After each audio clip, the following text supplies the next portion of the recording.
Hello, you're listening to the Saluki Gamescast. This is episode 82 for Friday, May 24th, 2024. My name is Justin Young. Joining me as always are Alicia Utecht. Alicia. Hi.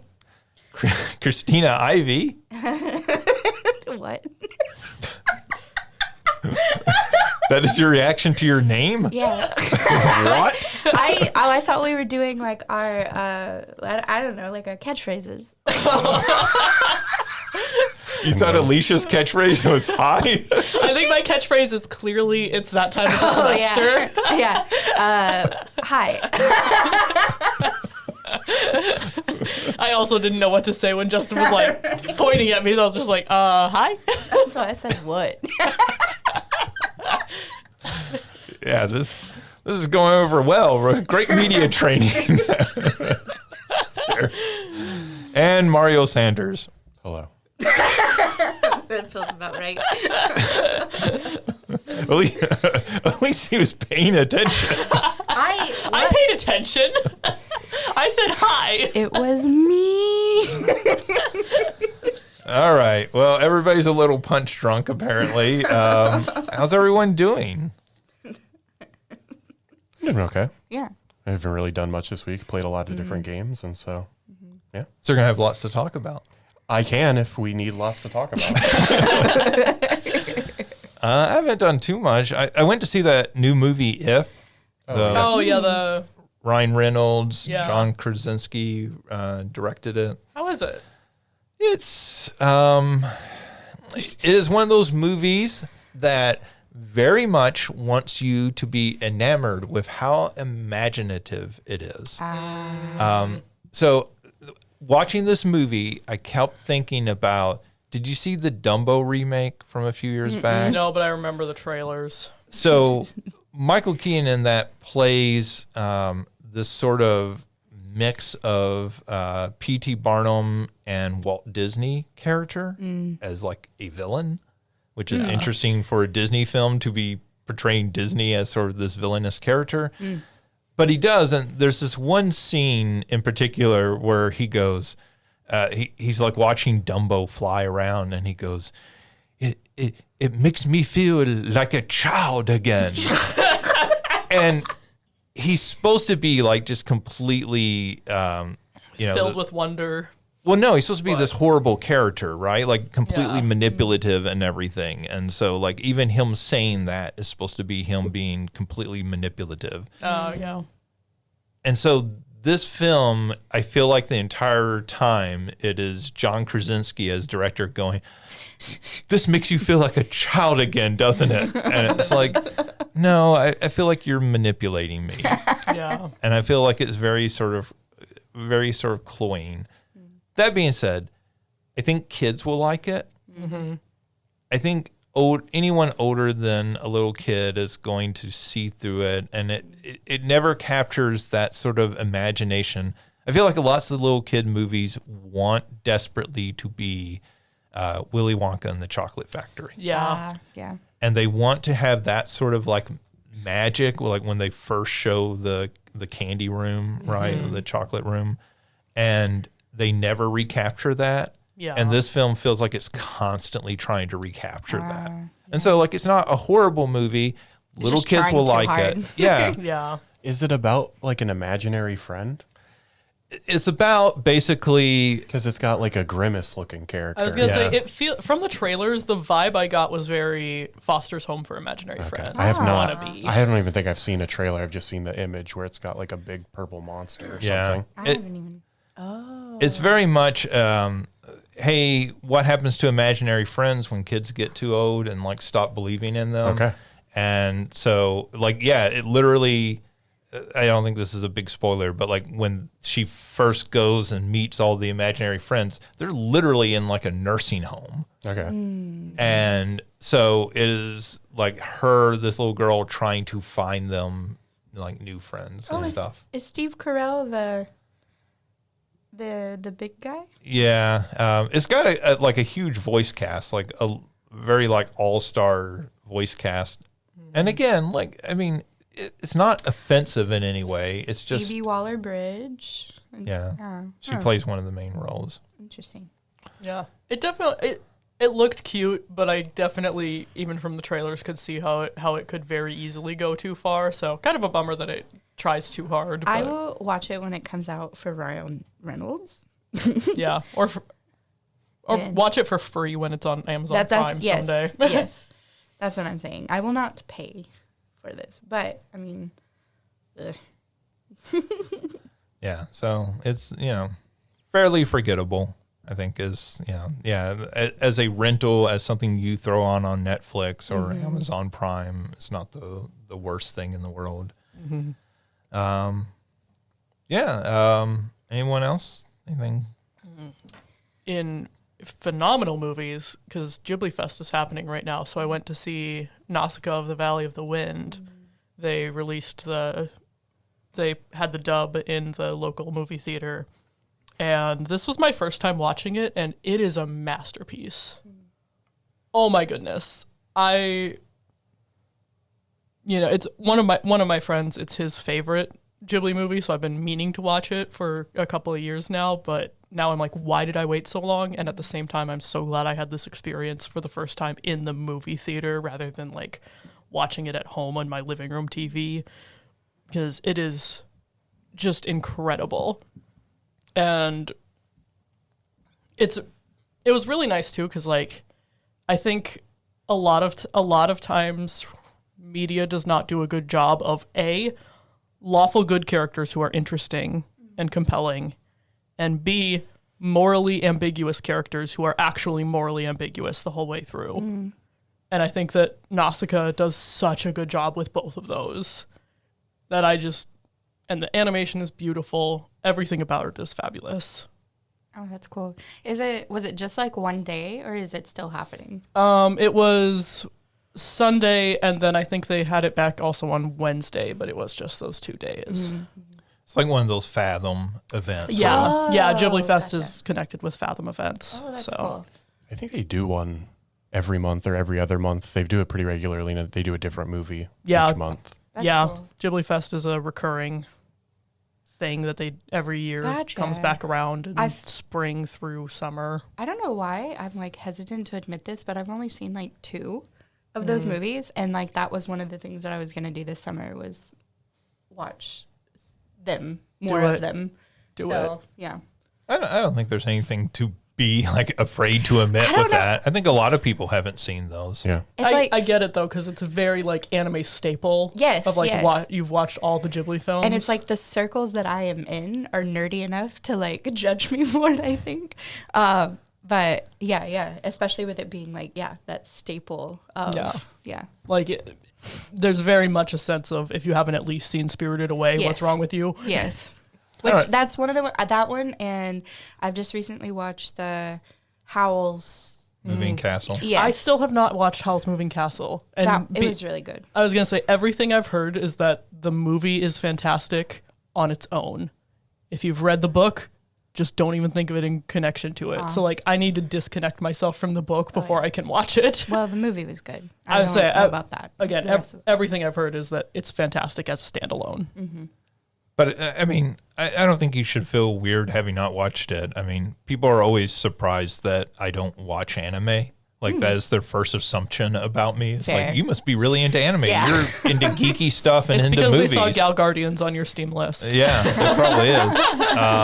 And I'm like, no, like I've seen some anime films, but like it's just not something I'm really into. And it even blows people's minds more when I tell them, like, for 10 years I advised the anime club at a university.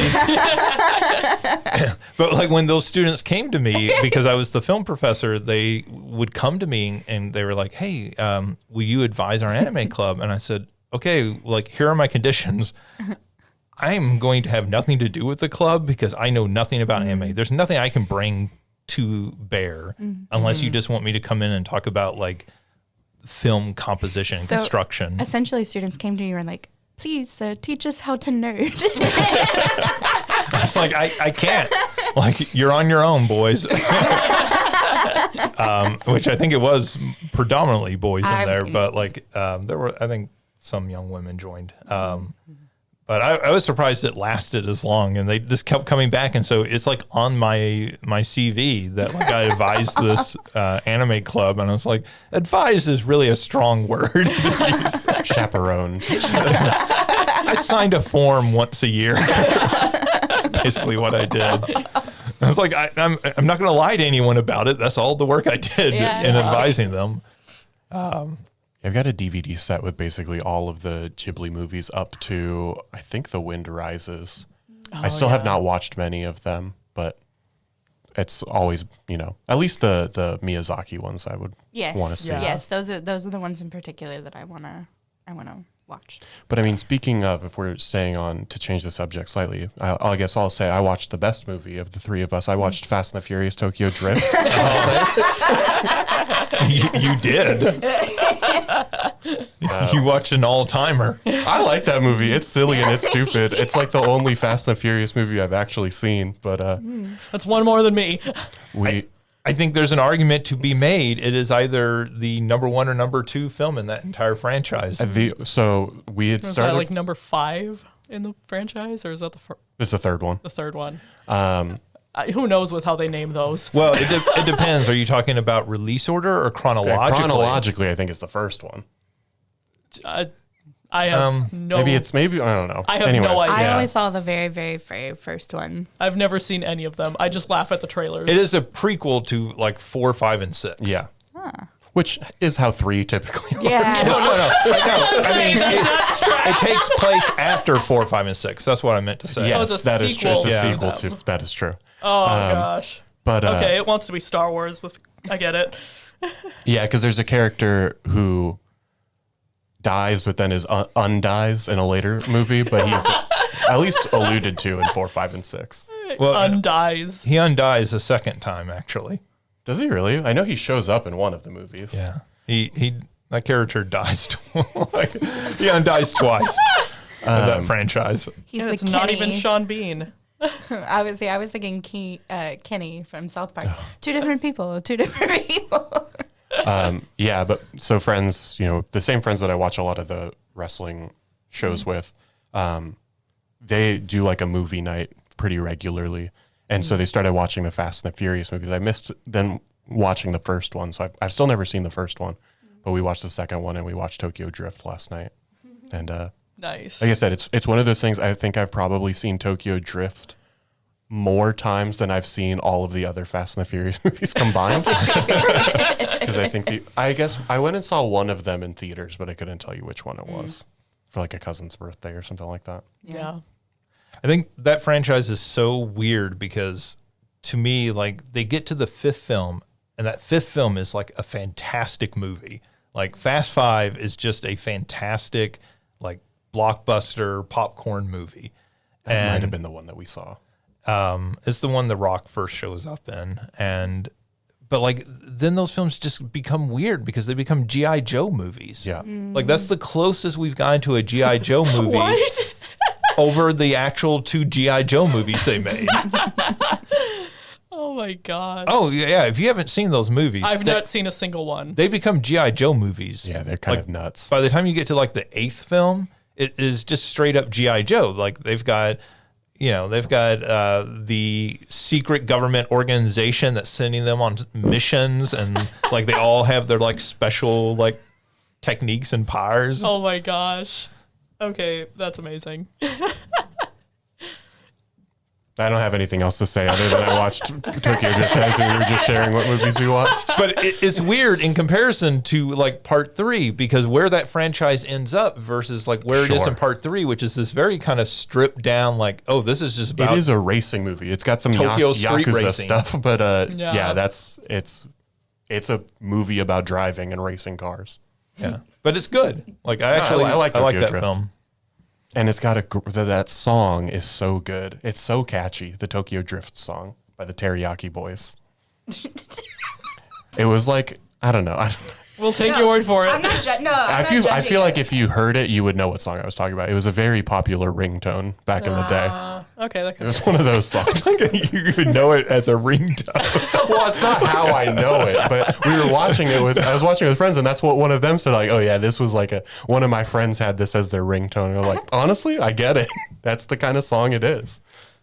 Yeah, people don't do ringtones much They anymore. really don't. Phones only vibrate now. I don't think they actually make sounds. No, when they if this ring. thing made a noise, I'd throw it across the room. I say I almost never turn my phone off of silent. Yeah. But I was also one of the people that back in the day was like, I had like several ringtones that depending on my mood, like that would be the one that it was. It was like the song Mercy for a little while. Yeah, I remember that being one of the really cool things when I got a smartphone because, getting ringtones on anything before a smartphone, you had to pay for it. I did. But then I could like download an app and set ringtones once I got a smartphone. And that was just the coolest thing. That was the end of it. No. Yeah. I just remember one time somebody calling me because I couldn't find my phone, and that's how they discovered that the specific ringtone set to them when they called was the Halloween themed, and they were not amused. They did not find it nearly as funny as I did. Oh, man. My family all sat there setting our ringtone. Oh, yeah, the one for your dad should be the Thor theme. Oh, wait, no, it should be the Imperial March. All right, let's talk about what we've been playing because Mario says he has a lot to talk about. So, I can if we need a lot to talk about. There's been a number of games that have been played. Alicia, why don't you start? What have you been playing? So I am still working my way through the first Apollo Justice game. Oh no. I think I figured out my two problems with it. One, it's very repetitive in terms of like the third. I just beat the third case, and a big thing with that is this song, the Guitar Serenade, and I think they forced me to sit through that FMV of that song performance 25 times in just witness testimonies, let alone the investigation, let alone when it did it the first time and it was kind of cool. Like, I'm just like, if I hear the Guitar Serenade one more time, I'm going to throw my Switch across the room. And the other, and like, it's neat because Apollo has this mechanic where you are perceiving people's nervous habits to pick up on when they're lying, which is really cool. And like, you get to zoom in and it's like, oh, okay, this person fiddles with their ring when they're lying, and you have to catch what phrase they do that on. Or like that person glances to the side at this part. And so like that's neat, but then every time you catch someone, Apollo's like, you can't hide your nervous twitch from me, and it's the same damn line every time. And I'm like, Apollo, please mix it up. I'm begging you. So there's that. And then the other thing is that I think so far Apollo and Clavier do not have backstories, which, one of the things that the original trilogy does so well is like Phoenix is such an everyman character, but he has a backstory. You're learning from the very beginning about, he's got this connection to Larry and then the connection to Edgeworth and like building in that history. Whereas Apollo sure is there. Like, I have no idea why this boy wanted to be a defense attorney. I have no idea. I would still take a bullet for Trucy Wright because I know her backstory from reading fan fiction. And I assume the next case will be when we find it out because I know it is part of the first game. But Apollo and Clavier just have not grabbed me like how Phoenix and Edgeworth did in the first game and how like Franziska and Godot did in games 2 and 3. So I'm still gonna play through it. I'm expecting better from Dual Destinies because I know that brings back times where Phoenix and Edgeworth are the two in court. But yeah, right now I'm just very on Apollo Justice. Quite literally, she got the ick. Yeah. Yeah. Well, I think that's interesting. Like the idea that, this is the problem with making sequels, right? Or doing these spin-off. And like, we're going to do the exact same thing we did with this, but we're going to use different characters. And you see this in film sometimes, like it just doesn't work. Like that chemistry matters.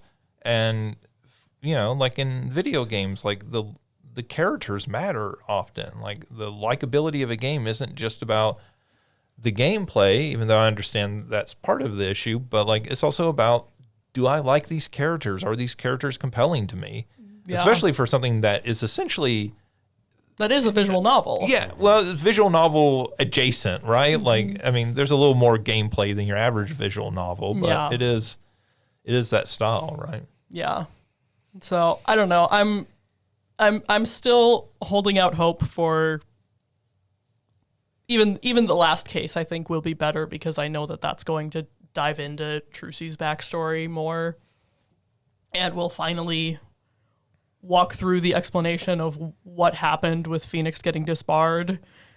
And because I'm still here for Phoenix. I love that moron so much. He is the best, and I want justice for him.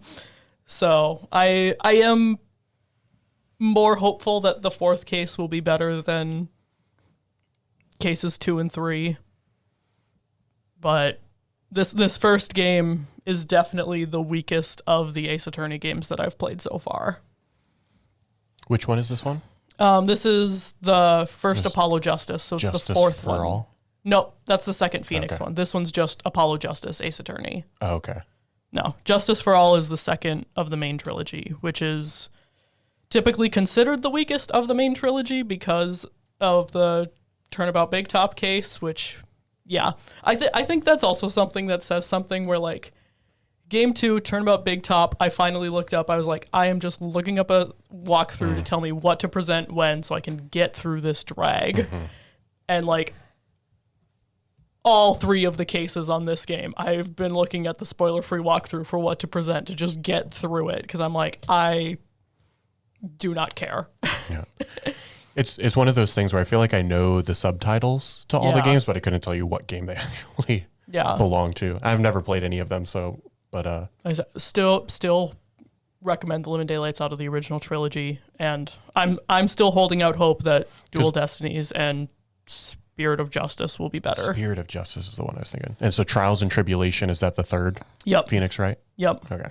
Yeah. I feel like that was a common issue on the DS and 3DS, like pumping out sequels that have subtitles. Mm-hmm. Like there's no numbering, there's just subtitles. And you're like, I know that these go in an order, but I couldn't tell you which order they go in. Yeah. Well, I mean, that's how I feel about the Castlevania games. I know you say you're a little better about keeping those in order, but like that era of Castlevania games, I feel like I just completely lose track of what order they're in. Mostly just with the Game Boy Advance ones. I could tell you which ones are which, but the DS ones, aside from the direct sequel, Dawn of Sorrow and Portrait of Ruin, I know there's other ones on there as well. Order of Ecclesia might be a DS one. I think but, so. I've never played any of those ones, so yeah. All right. Anything else? So this is kind of jumping back to watching something, but it's also Ace Attorney. So, there have been 4 stage plays in Japan, and they've done DVD releases, and so of course people have uploaded the DVD releases with English subtitles. So I watched the first one, which is Turnabout Spotlight, and oh my gosh, that was just an absolute blast. That does very similar to the original trilogy, where it like brings back Will Powers is the defendant again, and like you get all the Steel Samurai stuff, and all of the actors are just delightful. So, but I was really surprised because I knew one of the stage plays adapted Justice for All, but I kind of just had assumed that all of the stage plays were going to be adaptations of the games. So I was really delightfully surprised that this one is a completely original case where it's clearly set sometime after game 2, maybe even after game 3. I'm not positive there, but it's just delightful. I am very excited to rewatch it with my sister. All right, cool. All right, Christina, what have you been playing?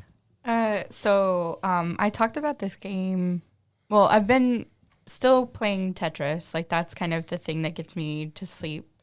Just because, like, I usually go through, like, waves of games. Like, when I go back to them, I will play them, like, obsessively for a little while. And so Tetris is that game right now. But also, I talked about the game You're Not My Neighbor, which was the kind of like Papers, Please update, right? They came out with a new update for it called the Nightmare version. And, people would assume that means that it's harder, and it is. All the little things that you have to look for, like they're much smaller and seemingly less significant than other things. But if you miss something and you let someone in that's not supposed to be in, they kill you immediately.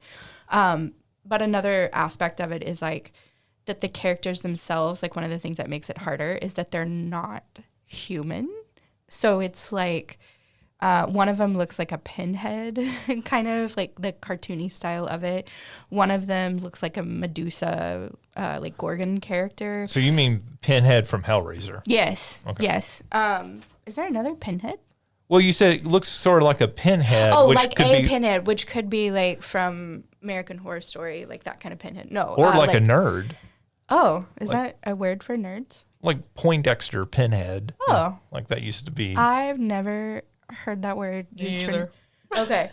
Yeah, it used to be slang. I don't know if it still gets used anymore. See, I've only heard the term used with like American Horror Story, like the that character that's a pinhead. That's anyway. Season the one that's the circus one. Anyway, Freak Show. Yes, Freak Show. The Lady Gaga season. No, Lady Gaga was the hotel season. I mean, I guess I Lady don't Gaga watch. isn't it? I don't Anyway. watch scary things. Well, we'll talk about it. But no, like Pinhead from Hellraiser.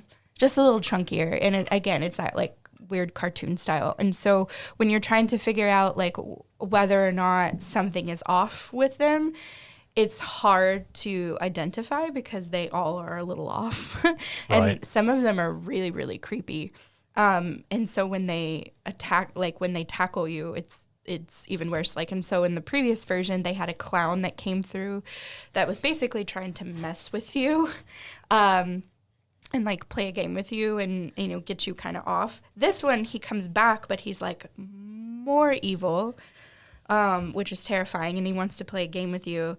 And if you lose the game, he like jumps through the window at you, and it's terrifying. And but also in this like weird cartoony version that the whole game is in, and so it's like a really interesting art style for a game like this. And what's the title of this again? You're Not My Neighbor. You're Not My Neighbor. Okay. Mm-hmm.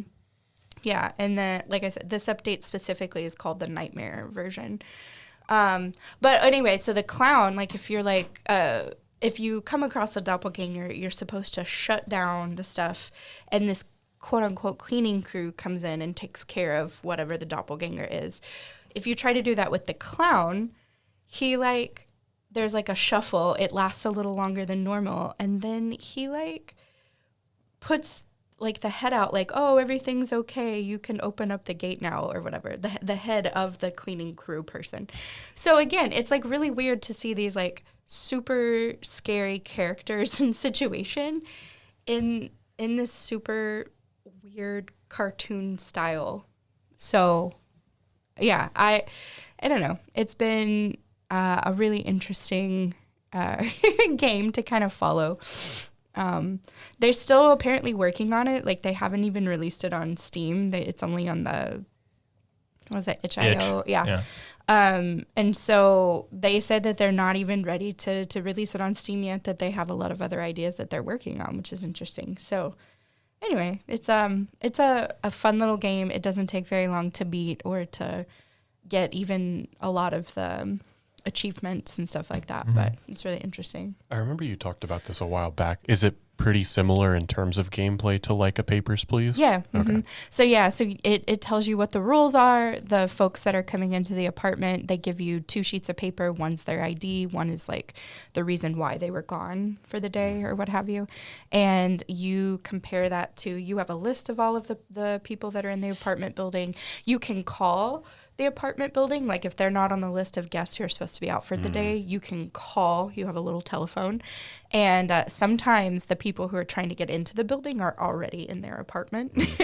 And so it's very similar. It's not as complex as the one that I talked about last time that had all these different elements to it, but I don't know, for what it is, it's really, it's weird saying it's a cute game with all the scary stuff, but like I find the art style of it very, very interesting. Well, and I know too, because I saw people reacting to W. Afton is one of the neighbors, which is William Afton from Five Nights at Freddy's. Oh, so, like, yes. I feel like it's, again, I have not watched any gameplay, but I feel like when you start doing stuff like that, it's like, oh, that's cute, Yes. even though it's not, but it's cute. It's like, I mean, similar to the games that I talked about last time with Dead by Daylight, like if you are a horror genre fan, this game, there's like enough Easter eggs where you'll go, like that kind of stuff. So yeah, that's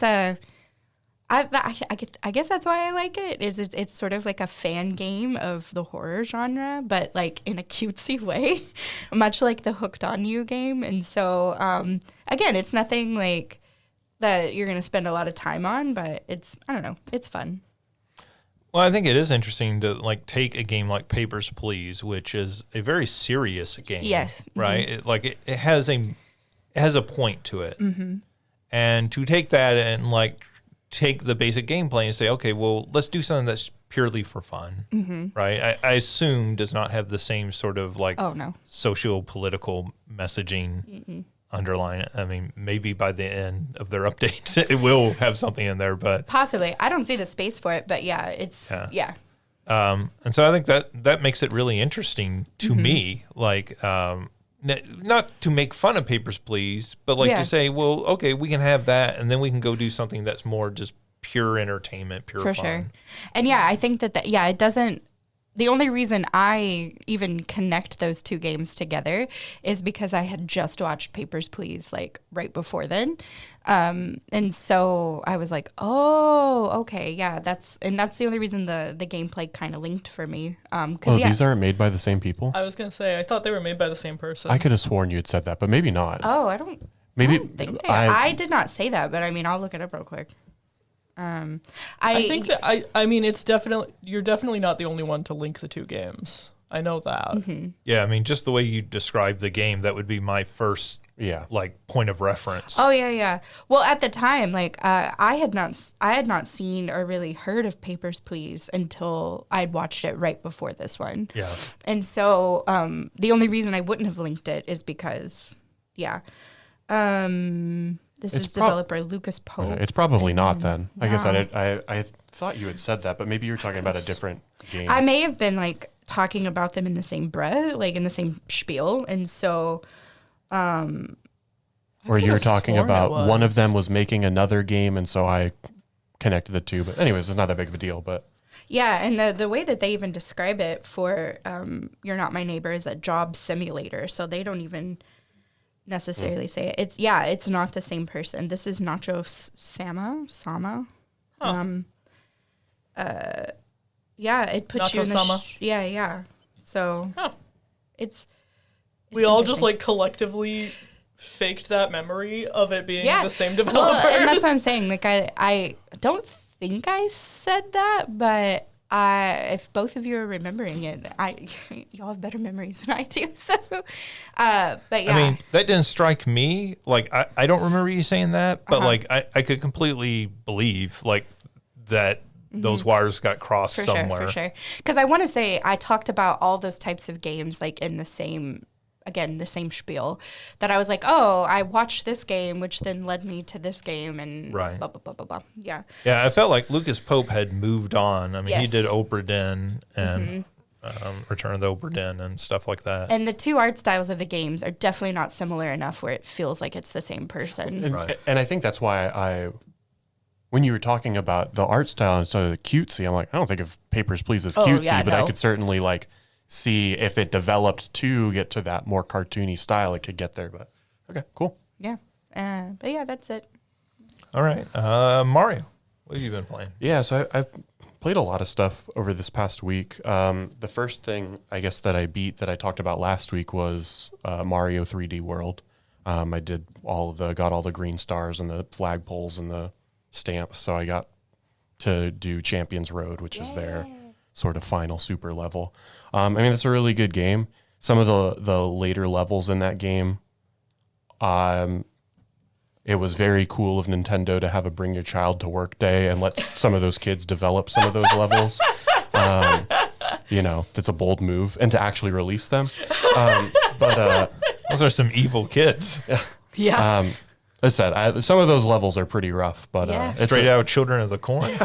it's a like very good game. Like the people who would design games in Mario Maker and make them purposefully like really, really difficult, but then have like a hidden door or something at the front of them. Yeah. Right.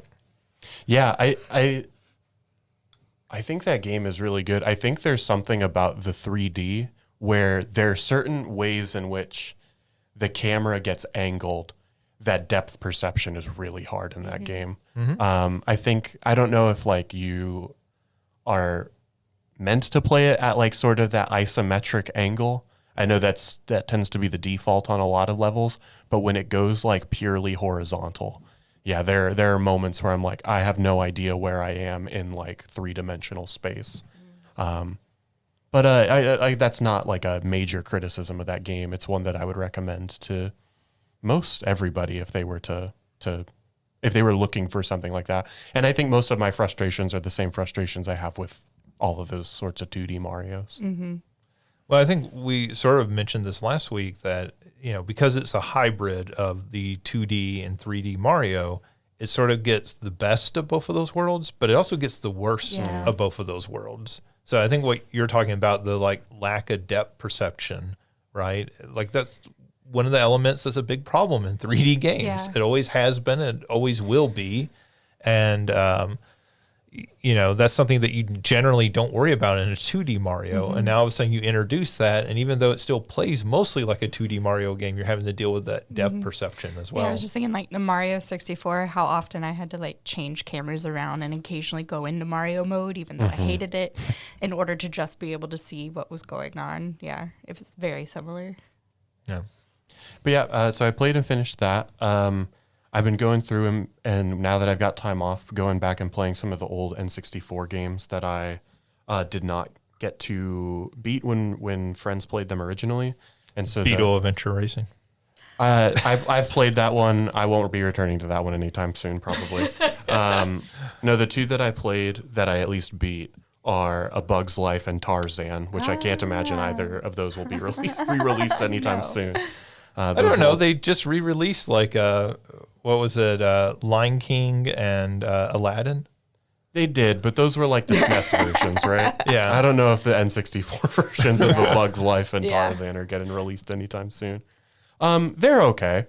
They are very much, you've watched the movie. Here's the story of the movie. Here are levels associated with the story beats of the movie. Yeah.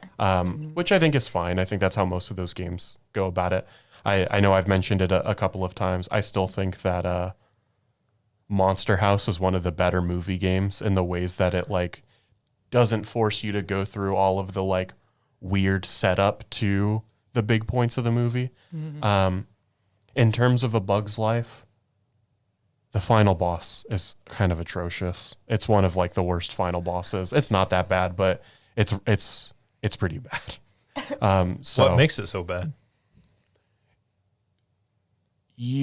there's no indication that you are doing damage to the boss, and so the boss goes in like particular phases. So like you're in arena 1, and you're like gated off from a second section. you then move to like the second sort of arena, and then you move to like the third arena, and there's a health bar. And so I guess it does indicate damage, but I guess for me, on games like that where it doesn't like move incrementally, it moves in chunks. Like I think you throw like berries. That's like how you do damage to any of the enemies.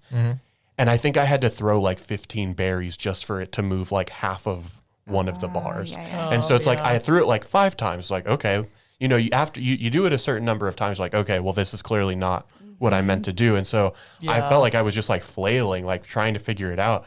And I got to the point where I just kept chucking, and then it finally moved it down to 1. I was like, that's ridiculous. Yeah. And so it's one of those things, like once you get that, like once you realize that, like, okay, it's not that bad, but it's one that that to me is a big frustration with a lot of games where there's either no health bar or it doesn't sort of like move down. There's not like an HP meter, but it's just like sort of in chunks. Right. Where it's just like, I don't know if what I'm doing is actually the right thing. Yeah. And so I think I did that, and I kind of just abandoned it and just sort of kind of kept going around. Ended up, you know, leaving the level because I was just like, I don't know what I'm supposed to do. Went back in, and like I said, eventually it was just, I think there was a friend, I was streaming it, and a friend was like, I think you just like keep, I don't know what you're not getting. You just keep throwing, and eventually it happened. It's like, like I said, it was ridiculous. Yeah. And so that was frustrating. So it's not like a bad final boss in terms of like the mechanics or what you have to do, but it was just like this, it was frustrating for that reason. But that is bad game design. Yeah. Right? Like bad game design is bullet sponges with no feedback. And so like I feel like that's something we've sort of grown past in the game industry. We've gotten much better about. But like if you go back and you play a lot of 8-bit, 16-bit, 30, 64-bit games, lots of them have enemies like that. There's lots of games that are designed like that where there's no feedback. Like you hit an enemy and you get no feedback if you're hitting them in the right spot or anything. And they're often like just weird bullet sponges where you're right. Like there's no sort of indication of, am I actually doing any damage? Like I'm shooting this guy in the face. Am I supposed to be shooting him in the leg? And there's no like way to know that.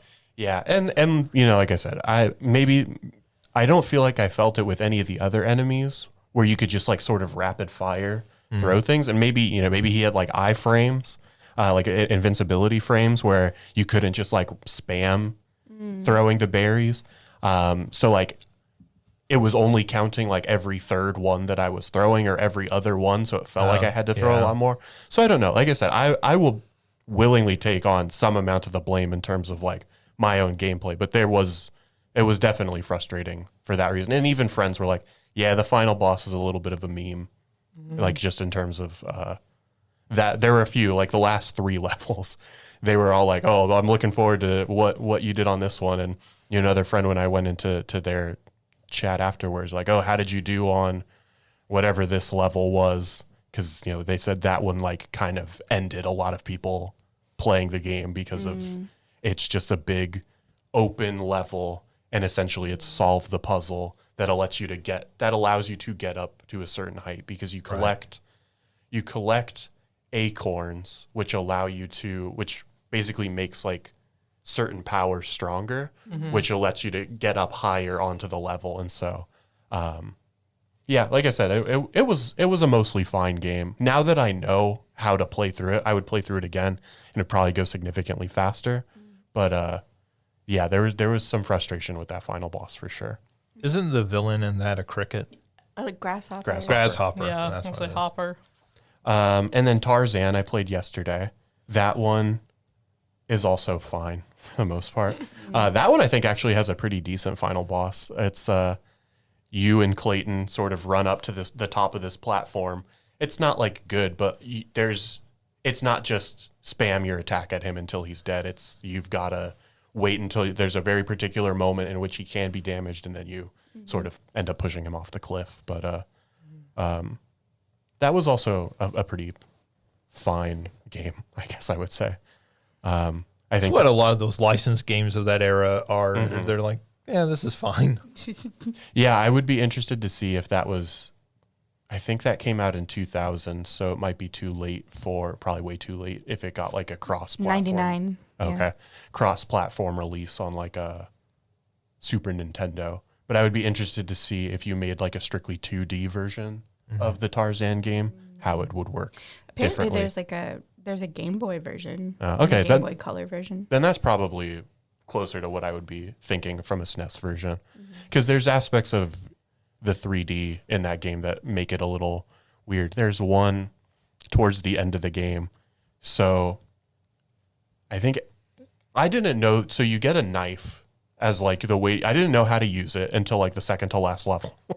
And there's one, so you have like a stab and then you have like a slash. And there's two enemies on like the second to last level where I'm just like stabbing them over and over again. Nothing is happening, and then I slash them, and they die. Like, okay, so it's D&D. They're weak to slashing damage, but not stabbing damage for whatever reason. These human men, but so again, just some like silliness in some of the later levels of that game as well. That it's like cranking. It's a way to like, I guess, make it more difficult, but it's not because it's more difficult. It's just we've gated you from being able to do this one thing that you've probably done throughout the entire game. You now have to do this other thing differently. So It's like in the Arkham games, right? Like, we're going to give this common enemy you've been beating the entire game. Now they have a shield. Yeah. So you can't just attack them. Now you have to like leap over them, somersault over them, and like attack them from behind or something, right? Like, I feel like that's commonly done in a lot of games. Divisions like that too. Yeah. I was going to ask you, is there any tree surfing? there is. Yeah. Okay. Because that was like one of the cool parts of that Sure. movie. Yes. Was, Yeah. like, I want to say that I remember, like, as a kid seeing, like, an Imagineer interview or whatever when it was coming out. And the person that designed that, like, his son was a skateboarder. And so he was trying to, like, emulate the, For like... the movie? Yeah, for the Yeah. movie. And so I think I saw that same interview. Yeah. And so, like, I remember, like, that being such a huge part of the movie. So if they had done the game without it, it would have been a little... I was gonna say that's even one of the best parts in that world in Kingdom Hearts is the Oh, yeah. like if they did Tarzan.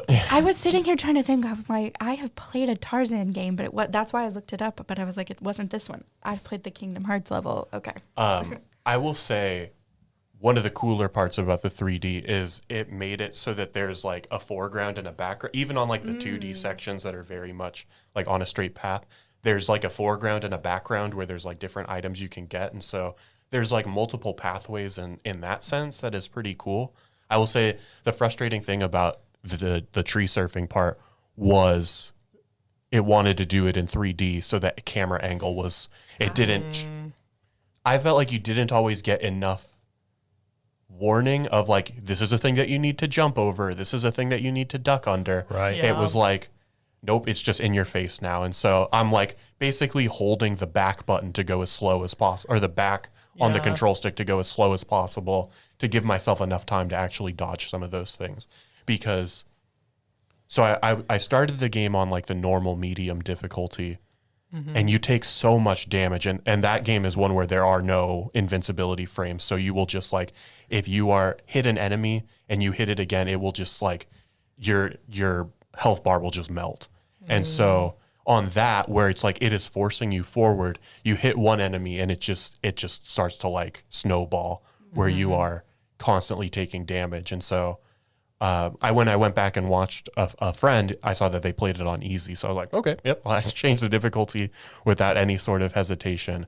And you take what felt like significantly less damage, like maybe half of the amount of damage you typically take. Yeah. And so it just made getting through that game a lot, easier, which is how I guess it should be. But I would be interested to see how if those sections are in a Game Boy Color version, because I assume there's not a 3D to that, how that would work better. It sounds like they could do like a sort of a super scalar, like outrun, like sort of attempt at it. There was some pseudo 3D stuff like that on the Game Boy, I recall. And then the last thing I'll talk about is not a Nintendo 64 game, but one that I really want to talk about because I think more people should play it. It's a little indie game called Omega Bot. It's actually on sale right now on Steam for like $2. It's one that it's Mario's great deal of the week. I think it's on sale until the 27th. It's normally maybe $10, but it's on sale for $2. It's just a little side-scrolling platformer shooter. You play as a robot. I don't know really what else to say about it. There's just, like I said, little puzzles. You get different weapons as you defeat different bosses. So is it Mega Man-like? Kind of, but... I mean, you're a little robot going through levels, Yeah. shooting people, and you collect boss weapons. I think there's more. Well, I don't know. I haven't played a ton of Mega Man, so it's hard for me to make the comparison. I know with the Mega Man, it is similar in that sense. I guess it doesn't look like Mega Man, so that's why that wouldn't be my initial sort of comparison. But yeah, it is similar in that sense. But yeah, it's one that, like I said, for $2, I beat it in one evening. It's maybe 3 hours long, I think is how long it took me. There's more exploration that you could do. But I feel like I did a decent amount. So you could get more time out of it if you wanted. But for $2, I think it's well worth it. And it's on Steam. Yeah, $2 for 3 hours of entertainment's a pretty good deal. It's hard to beat that. All right. Is that it? Yes. Okay. Let's see. This week I played Little Kitty Big City, which I've talked about on here before when I played the demo of it. So this is the full release of the game now. And so I went back to it. I was not super impressed with the demo. I thought it was fine, but my problem was I really liked Stray quite a bit. And so when I played that demo, it felt very hampered, like trying to get into it and play it.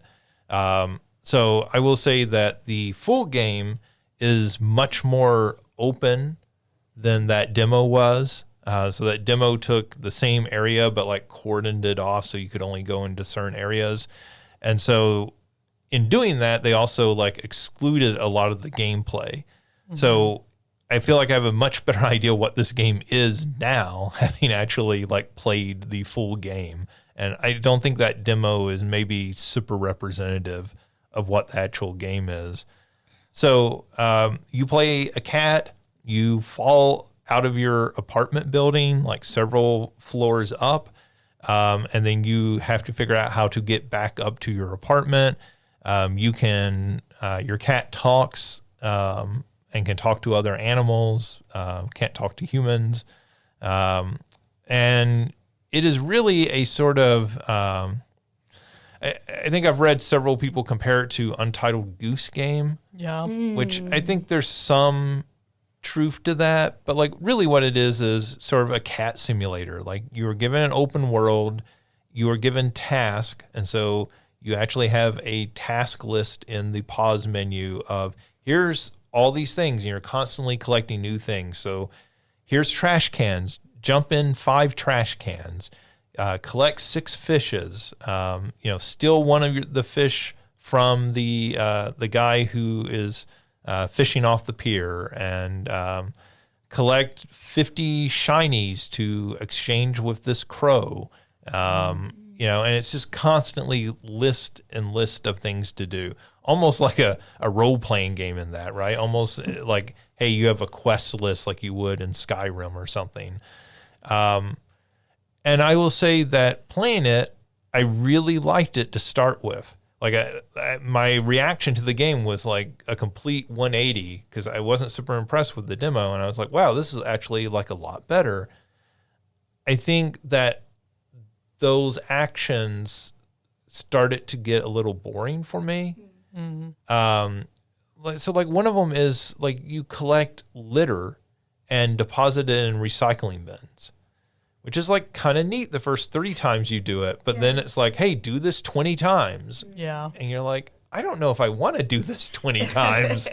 Like, I don't know that that's fun in any way to me. Yeah. Like Yeah. it's something to do, but I'm not sure it's something fun to do. Right. So I know I heard one person talking about this game, and they said their daughter, who is like 5 or so, was really into the game, right? Because you're getting to play as a cat, and you're getting to just walk around and do cat stuff. Like you can jump up onto ledges and knock flower pots off, and they break. You can trip humans, and they'll drop whatever they're carrying and stuff. Yeah. And so all of that's like cute and neat. And so I could see a little kid getting really into just doing that, but it starts to feel monotonous in a way that completing those tasks is not rewarding enough. So I actually started thinking of the pressure washer game. Power Wash Sim. Yeah, Power Wash Sim. And how that game is very much like, right, you're just doing this monotonous sort of job and everything, but there's a good feedback loop in that game where you always feel like you're sort of making progress. Mm-hmm. And in this, I just, like, okay, I picked up my 10th aluminum can to go drop into the recycling bin. Like, I'm making progress. I'm, my number is now 10 out of 20 that I have to collect, but there's not enough feedback along the way. There's not enough like, hey, here, we're going to give you something because you've like accomplished this new task. And so I was like, okay, well, I kept getting to the point where I was like, okay, I played this for a few minutes and I'm kind of bored and don't want to do this anymore. And so I'm just going to stop, and I may come back to this, but it's not enough to keep me, sitting there playing the game beginning to end. Yeah. And so again, like, I think a little kid who might, little kids like those sort of like sort of rote task like over and over again, right? Like you give a little kid Animal Crossing, and they'll like pick up every leaf on the island. And so I think they might get more out of it from that perspective. For me personally, it's just I can play it in only short bursts. Yeah. So not a bad game, but like, for me, not as compelling as I hoped, or not as even compelling as when I first started it. And I was like, oh, this is actually better than I expected. I think there's also some issues with the controls. And in fairness, Stray had those too. It's very difficult to go from controlling a humanoid form to a, something with 4 legs, and you're trying to like move its body around through the environment. And so I think it struggles a little with that, but it is on Xbox Game Pass. So if you do have Xbox Game Pass, you can check it out for free. So, no loss there. All right, let's move into the news. I don't know if this is the biggest news. This is the biggest news to me. Atari has bought Intellivision. So Atari has now purchased the Intellivision brand. And along with that comes not only the branding of Intellivision, but 200 games. I think it was 200 plus games are coming along with that. So they'll have the rights to the brand, rights to the games. The one piece of the Intellivision puzzle that they did not take possession of was the Amico console. So if you remember, the Amico console was this console that is going to have 2 touchscreen game pads, and it was supposed to be this very family-focused console, and you could use your cell phone as a controller to connect with it. That thing has been a just disaster from the beginning as they've been trying to launch it. My guess is now this means that never gets launched. I think as part of this deal that they get to keep the rights to release those Intellivision games onto that Amico console, but my guess is that thing never comes out now. Like, it already seemed like it wasn't going to, but now this seems to be the final nail in the coffin. The reason I think this is really big news is this was the first console war. So before there was Nintendo and Sega, there was Atari and Intellivision. Intellivision was the rival to Atari. It was never a serious rival, but it was a rival. And now Atari owns them. And so this would be like, Nintendo buying Sega. That rumor crops up every few years. Yeah. And so this is the equivalent of that. from Atari's perspective, this seems to be even further solidifying that they are going to be this sort of classic games warehouse. Like, we're going to try to collect all these old game properties under one banner. Obviously, they have Digital Eclipse. Digital Eclipse has done the Atari 50 and the Jordan miniature game. So from that perspective, it's really cool to have all this, because Atari knows what to do with those Intellivision games. Yeah. I would almost guarantee Digital Eclipse is going to take some of those 200 games and put a collection out with them now.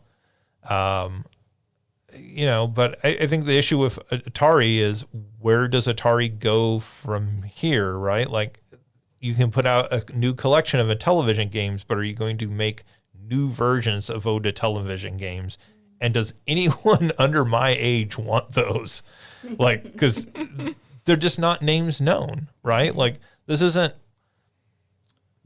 Super Mario Brothers or even Duck Hunt or something, right? Like, that is still part of, sort of meme culture online. I would guess most people have never heard of most of these games. I was going to say, what games, like, I understand they're the competition to Atari, but what games did Intellivision do? Like, I would have to look at a list, honestly, offhand. Like, all those games blend together to me when I start thinking of Intellivision, ColecoVision, and Atari games. Which I feel like proves the point. Yeah, no, I mean, I agree. Yeah. Like, ColecoVision had that Smurfs game that's almost impossible to play. Like, There's a Donkey Kong was apparently one.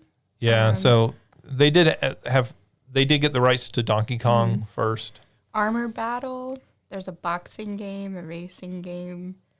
They basically did all the same genres that Atari did. Adventures of Tron. Yeah. Space Battle. There's a horse racing game. Lots There's of very generic. Night Stalker. Yeah, Night Stalker is a famous one. Okay. Yeah, so, I mean, it is not like you're buying the 8-bit property of, I guess it was an 8-bit console, but you're not buying like the properties of Konami for the NES, right? Where you can imagine going back and saying, oh, well, we could take Contra and make a new one of those. We could take Metal Gear and make a new one of those, right? You take something like a boxing game. If you make a new boxing game, nobody cares about that licensed name. Yeah. From that, right? Like, there's nothing that you did so unique. Boxing games are so radically different today. Mm-hmm. So, yeah, I mean, it's really for sort of preservation, nostalgia's sake. But it's hard to think of them actually making something new out of this. I mean, like, okay, make an updated Night Stalker, like, but even then, like, who's the audience for that? Right.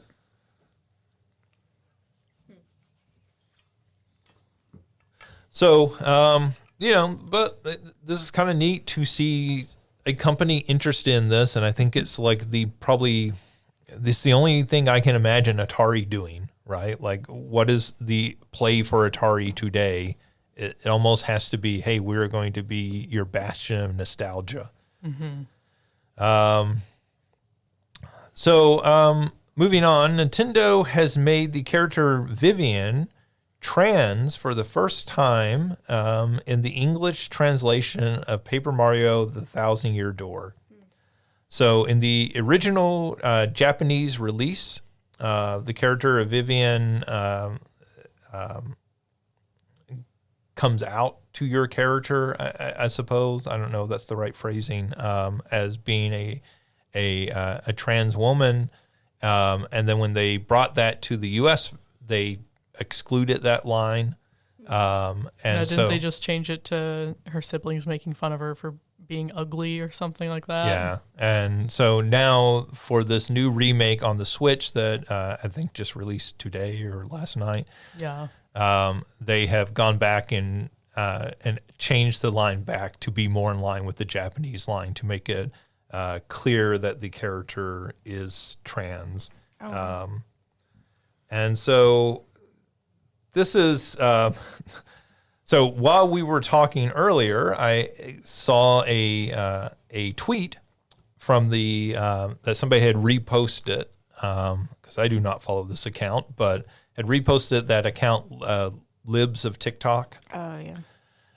And they are very upset about this, as you can imagine, claiming Nintendo has gone woke.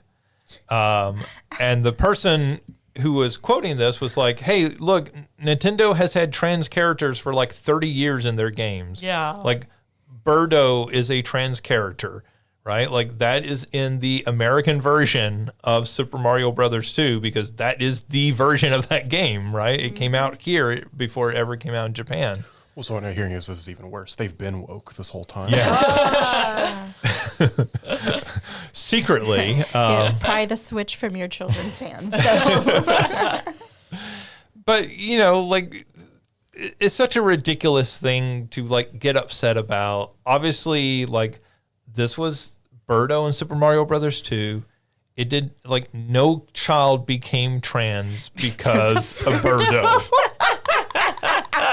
Right? And no child is going to become trans because of Vivian. Well, and especially to be like, oh, they're becoming woke now with it. Like, this was what they did in the Japanese release originally, you know, Right. 15 plus years ago now, 20 years ago, whenever Thousand Year Door came out. Like, it's not like they're taking a character and changing them. They're adhering to what was originally done. Yeah, and I guess I don't know enough really about Japanese culture. I know, you know, of course, they did it in these two games. Very famously in Final Fight, the character Poison is also described as being trans. Apparently, the Japanese term is a new half.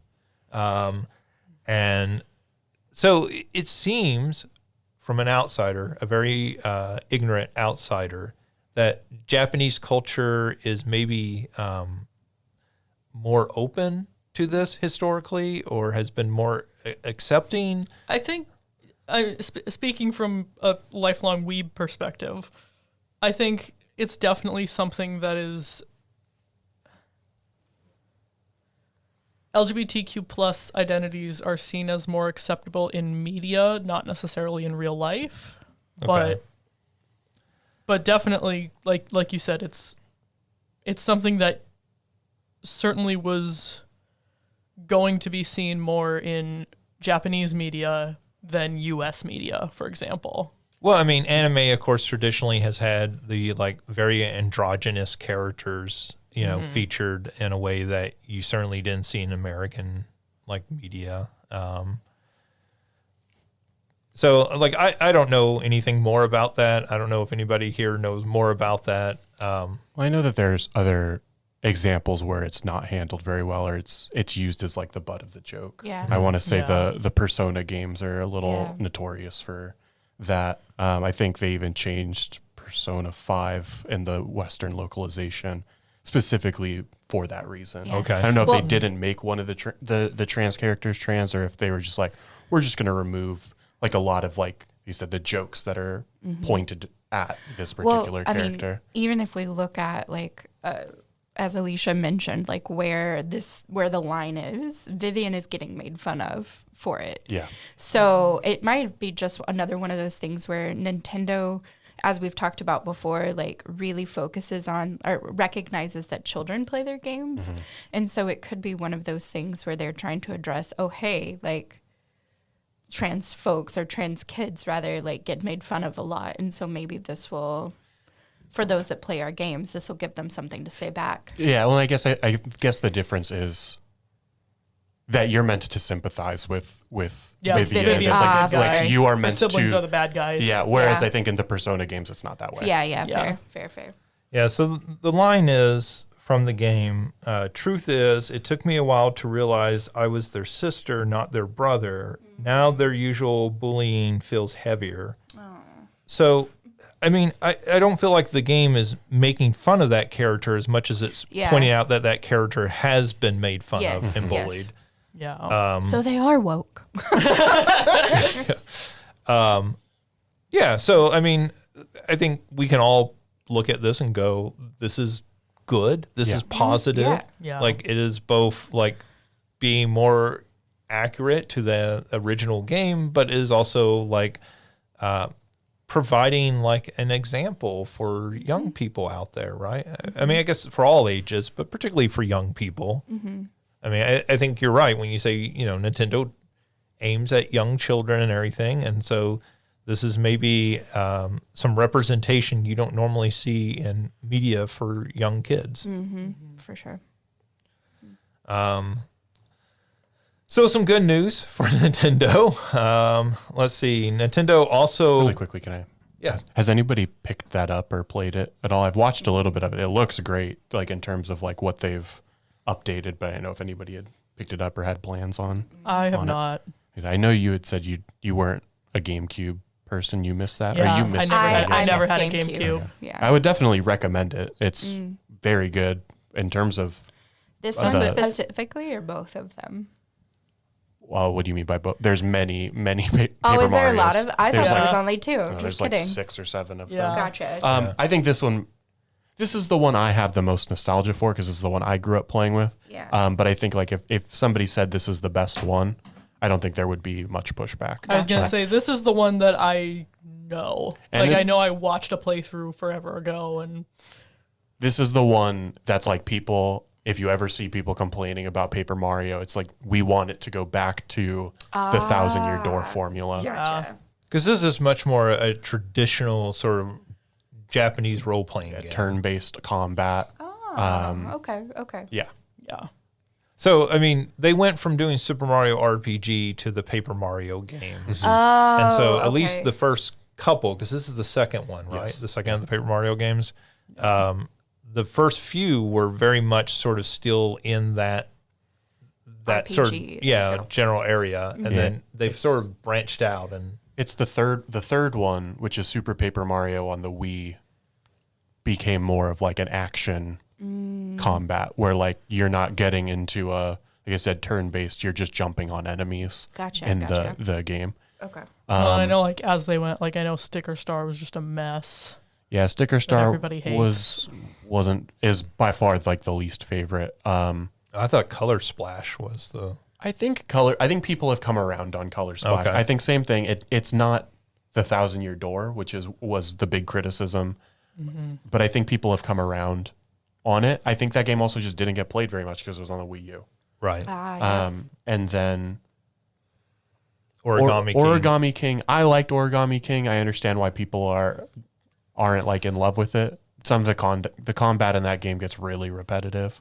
But yeah, I would highly recommend if people haven't played this game, even if you haven't played the original one, which I think the original one might be on the virtual console for the N64, but that requires the expansion pass for the online. So if you don't have access to that, that's understandable. But if you're looking for a game to pick up, I would highly recommend this one. Yeah, I'll take a look at it. I've never played this. I've played the Mario and Luigi series. I played some of those games. I would go so far as to say this was my favorite GameCube game.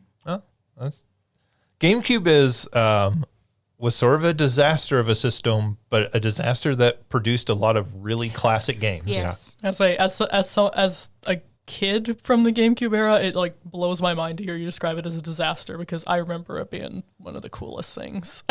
Well, I mean, it sold horribly. I mean, that system, like when you look at the N64 being followed up by the GameCube, that is why Nintendo went a completely different way with the Wii, because they had failed sales-wise, right? Like, we're not talking quality of product. And that's I think it's really a reflection on how like as a kid you're not worried about that at all. And I also think it's one of those things. The similar to the Wii U, hindsight shows, oh, that system wasn't as bad as people made it out to be at the time, or there's a lot on that console that people missed out on. Oh, and yeah. so I think it's smart of Nintendo to port these or bring these over. I don't think they'll do a virtual console for the GameCube just because they can re-release these games for $60. But Yeah. Well, but I like guess you said, Prime this is was one that people have been 30, wanting. People have been wanting a remake of 1,000-Year Door forever. yeah, so Well, I mean, they've done it with Metroid Prime. They've done it with this. they've done it for Wind Waker they ported it to the Wii U, and supposedly there is a port of that coming to the Switch at some point. Both Wind Waker and Twilight Princess got ports, which I guess Twilight Princess was a cross-console. I say Twilight Princess because they had to flip, because Link was left-handed in the Wii U one, but they flipped it to right-handed for the Wii. But, that's one of those, I think you're right that they are going back now and realizing that there's a lot to mine from that console generation. Like if they go back and do these like pretty decent remakes, that there's a whole lot of people who miss those because the GameCube didn't sell particularly well. I mean, I think the GameCube only sold like 17 million consoles. Like it's really low. That's crazy because I remember it being you had a PS2 or you had a GameCube. Well, I mean, you were a little kid. Yeah. Yeah, I mean, I think that was right when the Xbox started to come out, so it might not have reached Xbox that level of popularity. Yeah. Also, you have to remember, like, the PlayStation 2 is still, to this day, the best-selling home game console of all time. Yeah. Yeah. So, like, it's so far outsold the Xbox and the GameCube. Yeah. And it looks like even more of a failure, I assume, in comparison in that particular console generation. Right. Yeah. I mean, the Xbox, that console generation, they cut it short to rush out the Xbox 360. Yeah. Like, I mean, that system was only out for like 3 or 4 years, like before they pulled it and were like, hey, we're putting out a new Xbox so we can beat Sony to the punch this time. Yeah, because I had like 3 PlayStation 2s over the course of my life. So that makes sense to me. But yeah, I was going to say, outside of like some of like the Maddens or other sports games, I'd probably say this is the GameCube game I played the most. Again, I've played through it multiple times. I never played this. I've played, like I said, played some of the other, played Super Mario RPG. I think I played Paper Mario a little bit on N64, but I've never played this one, and I've always, heard all the praise for it. So I think I might pick this up just because, I didn't want to pick up Super Mario RPG because I felt like I had played so much of that. I didn't know if it would be worth paying a full price for, but this, having never touched it, seems like it would be worth it. Let's see, in other Nintendo news, but in news that, I think might be sort of related to this, Nintendo has purchased Shiver Entertainment. This is the developer that ported Hogwarts Legacy and Mortal Kombat 1, OJ's favorite game of all time, the Switch version of Mortal Kombat 1. So Nintendo has bought them. And so the reason I say this might be related, hey, if Nintendo wants to port some more of those old GameCube games, right? Yeah. So one of the ones that people keep bringing up wanting to see is F-Zero GX, right? So if you're going to port that, then you need somebody who can do that porting for you. And Nintendo has, obviously developers who can do that for them. But this, having a company that has been very focused on doing ports, and you can bring that developer in and say, hey, we're going to have you do ports. Or the other possibility is, as they move on to the Switch 2, is you go to third parties and say, hey, we have a team that can help you port this game to the Switch 2. I'm just saying that they better, if they're gonna do that, they need to be like Shiver Entertainment, up your game. Because I don't know, if someone came to me and was like, yeah, we have this company that ported Mortal Kombat 1 to Switch, I'd be like, no way. My game's not having that treatment. Yeah, I've heard positive things about their port of Hogwarts Legacy, but like, I think the big problem with them is they're being assigned to port games that shouldn't be ported to the Switch. Yeah. Right? Yes. Like the Switch just can't handle. Yeah, I think that feels like kind of an impossible task to port what is like a PS5 game to the Switch and make it run well. That's fair. So, but like, I mean, you see a Switch 2 launch, like what is going to be there at launch? And I could very much see Nintendo going to, From Software and saying, hey, we would really like to have Elden Ring, the complete package on Switch 2 day one, right? And Shiver Entertainment can work on that. porting that over and making sure it runs well on Switch 2. Because that game would sell a bajillion copies on a Switch 2. Yeah. Yeah. Well, I think just going back to what we were just talking about, some of those GameCube games that have yet to be ported, and you had mentioned F-Zero. I feel like the other one I see a lot is Kirby's Air Ride. Yes. And then I don't see it as much, but I feel like it's considered to be like one of the hidden gems. Maybe not hidden, but is Eternal Darkness on the GameCube as well. The Dennis Dyack original. But I think that's where I think that would be exciting. I mean, would I want to pay $60 for a lot of those games? No, but I think Metroid Prime was only $30 or something like that, maybe $40. It was 30 or 40. It wasn't 60. It wasn't full price. The remake. I can guarantee you it was not 60. It was not. I think I saw it 50 at release, but it came down to 40 pretty quick. But yeah, I think that would be exciting to have some of those games that maybe didn't receive the recognition, because I think you're seeing that with a lot of the Wii U games, why they were so right. There was so much intention in importing those games over. And I think when you talk about a game like F-Zero or Wave Race, Blue Storm, I think is the one on Something GameCube. like that, yeah. That's been an issue that there's fans who want new entries in those series. I want a new entry in both of those series, but it's really hard to make racing games these days, right? Unless you're going to go the ultra sim route, like a Forza or Gran Turismo, it's apparently really hard because nobody's doing it, right? Those games apparently don't sell maybe exceptionally well, whatever. And especially arcade style, racing games like those are. And so I could see like Nintendo saying, hey, we don't want to invest the money to make a full new F-Zero, but what if we take this old F-Zero and give it the sort of gloss up treatment like Metroid Prime got, and we can have it running widescreen 60 frames a second on Switch 2, and the same thing with Blue Race with the water physics and everything.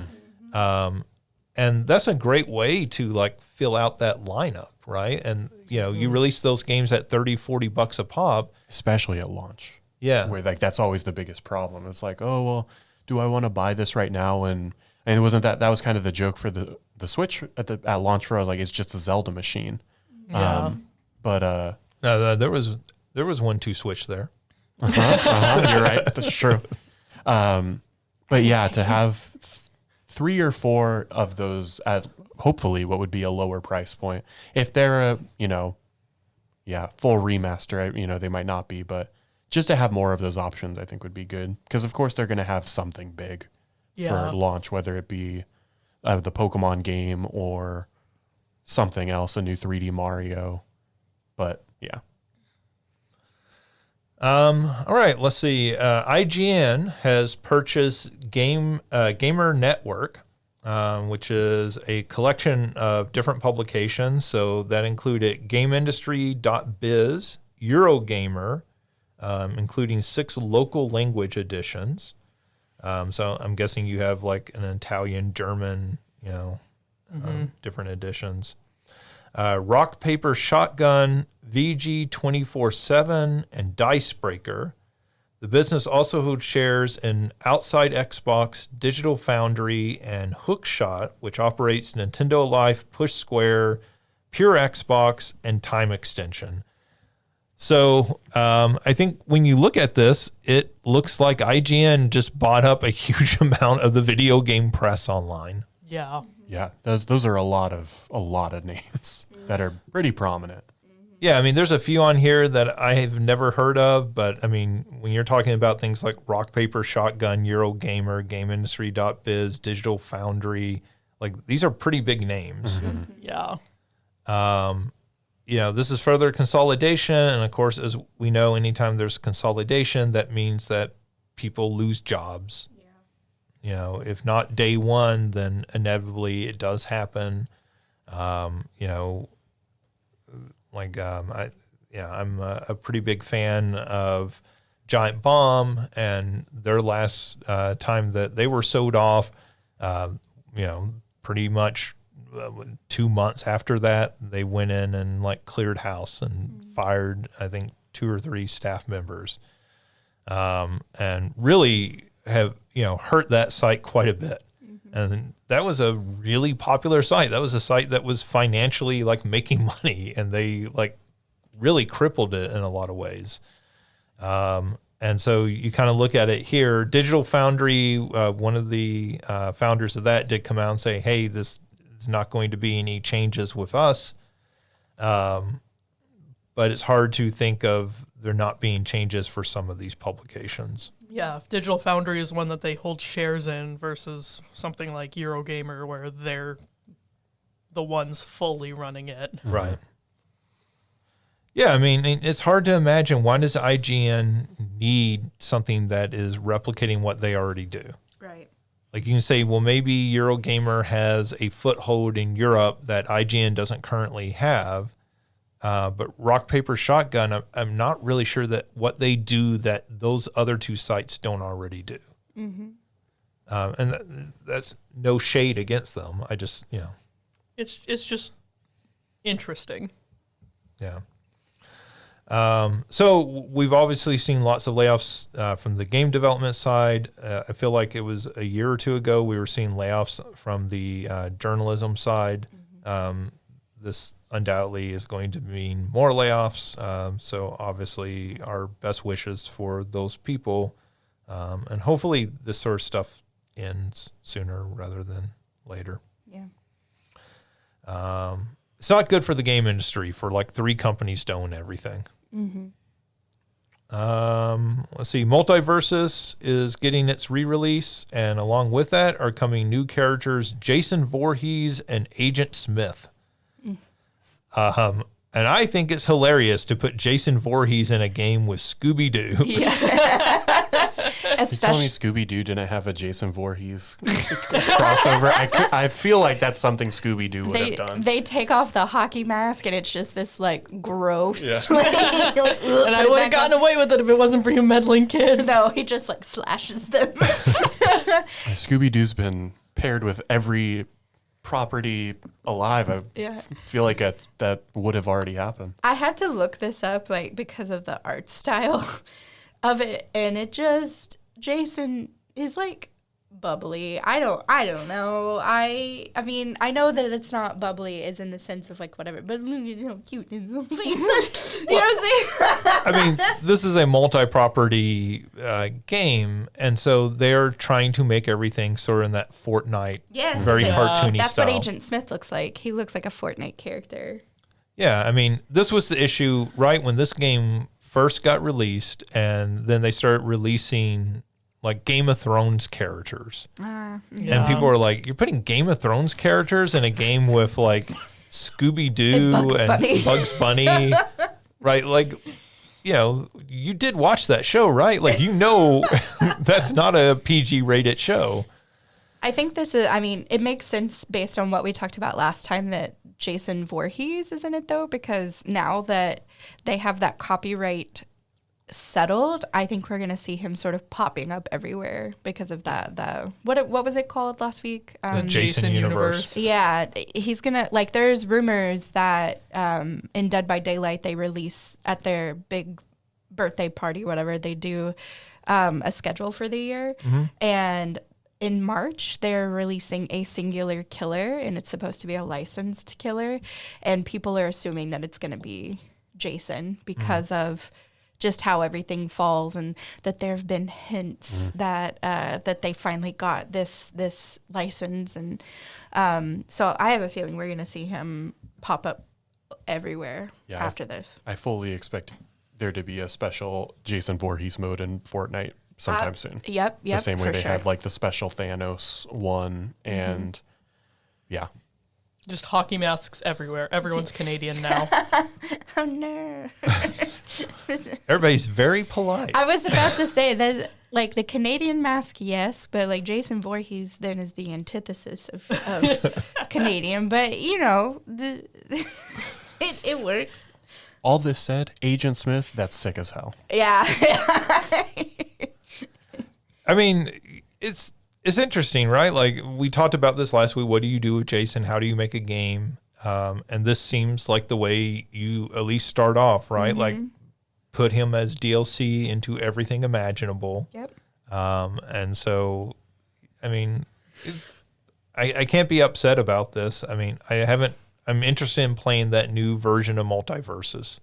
Like now that they went back and retooled the entire thing, I actually liked that when they originally released it. So, you know, and I love Jason. So like that might get me to like, you know, spend some time to play as him.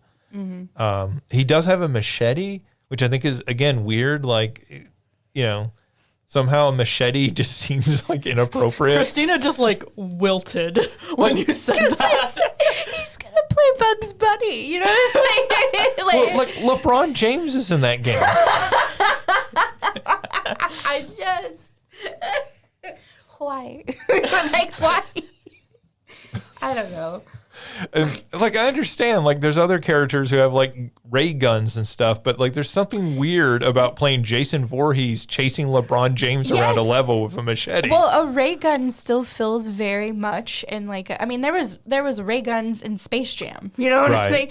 Versus like a machete. It just I don't know. It just these things do not go together. It doesn't have I mean, they do go together, I guess, in this game, but it doesn't have that fantastical abstraction. Yes. Yeah. Like no, people really use that for that. You know, why?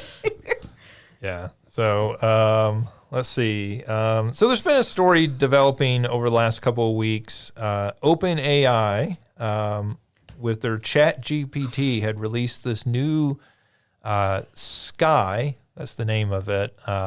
Sort of like a personal assistant.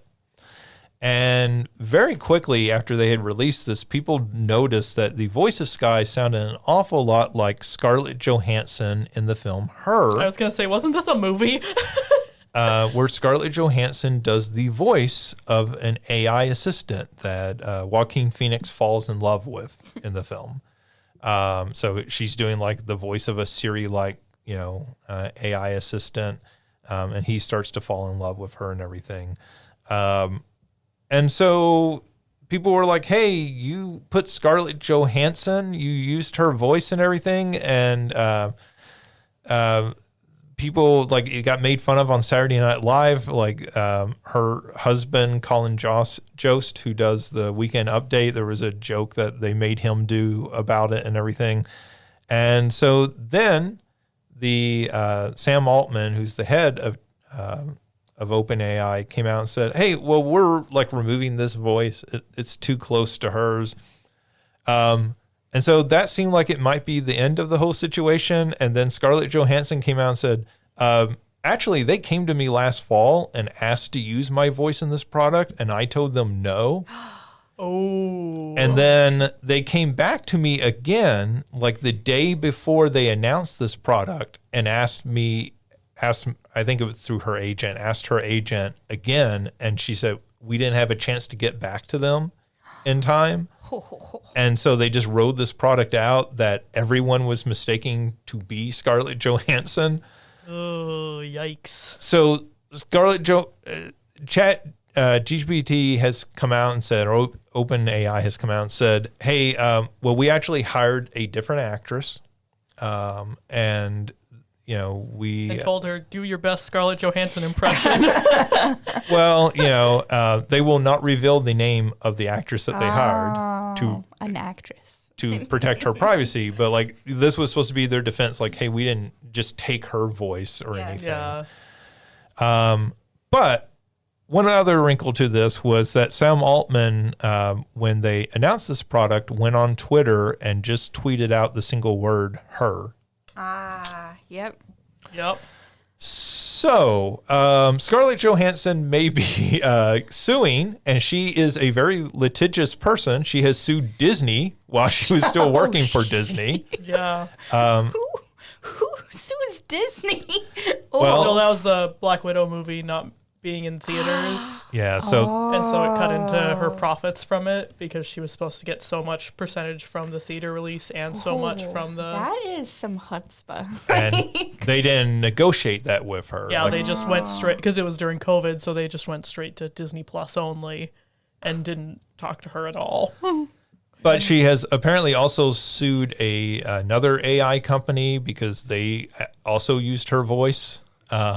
Which I think is really weird that all these companies are like Using her voice, because I'm like, outside of her being in a movie where her voice is predominant, like, I feel like that's the reason why. in which the message of that movie is that this is bad. Yes. I don't think Okay, these but how people many- actually watched the movie. I was gonna say, how many people just watched the trailer and went, "Oh yeah, ScarJo, she has a nice voice." Okay, I see it. Which, hey, I don't mind her. If people are taking advantage of you, you have every right to sue them. Yeah. No. So, good for her. And she was, I thought she was perfectly fine in suing Disney over the way Yeah, they handle yeah. stuff. And apparently that has not soured her relationship with Disney because she is working on a new series for them. So apparently Disney has not tried to blackball her or Yeah. anything like that. But here's the reason I think this is interesting, game related. So all these game companies keep talking about, hey, we're going to start using AI more. And inevitably, they're going to run into issues where actors, actresses are going to say, hey, this character looks an awful lot like me. This character sounds an awful lot like me. This story, this dialogue sounds an awful lot like a story or a dialogue from this book, this comic, whatever it may be.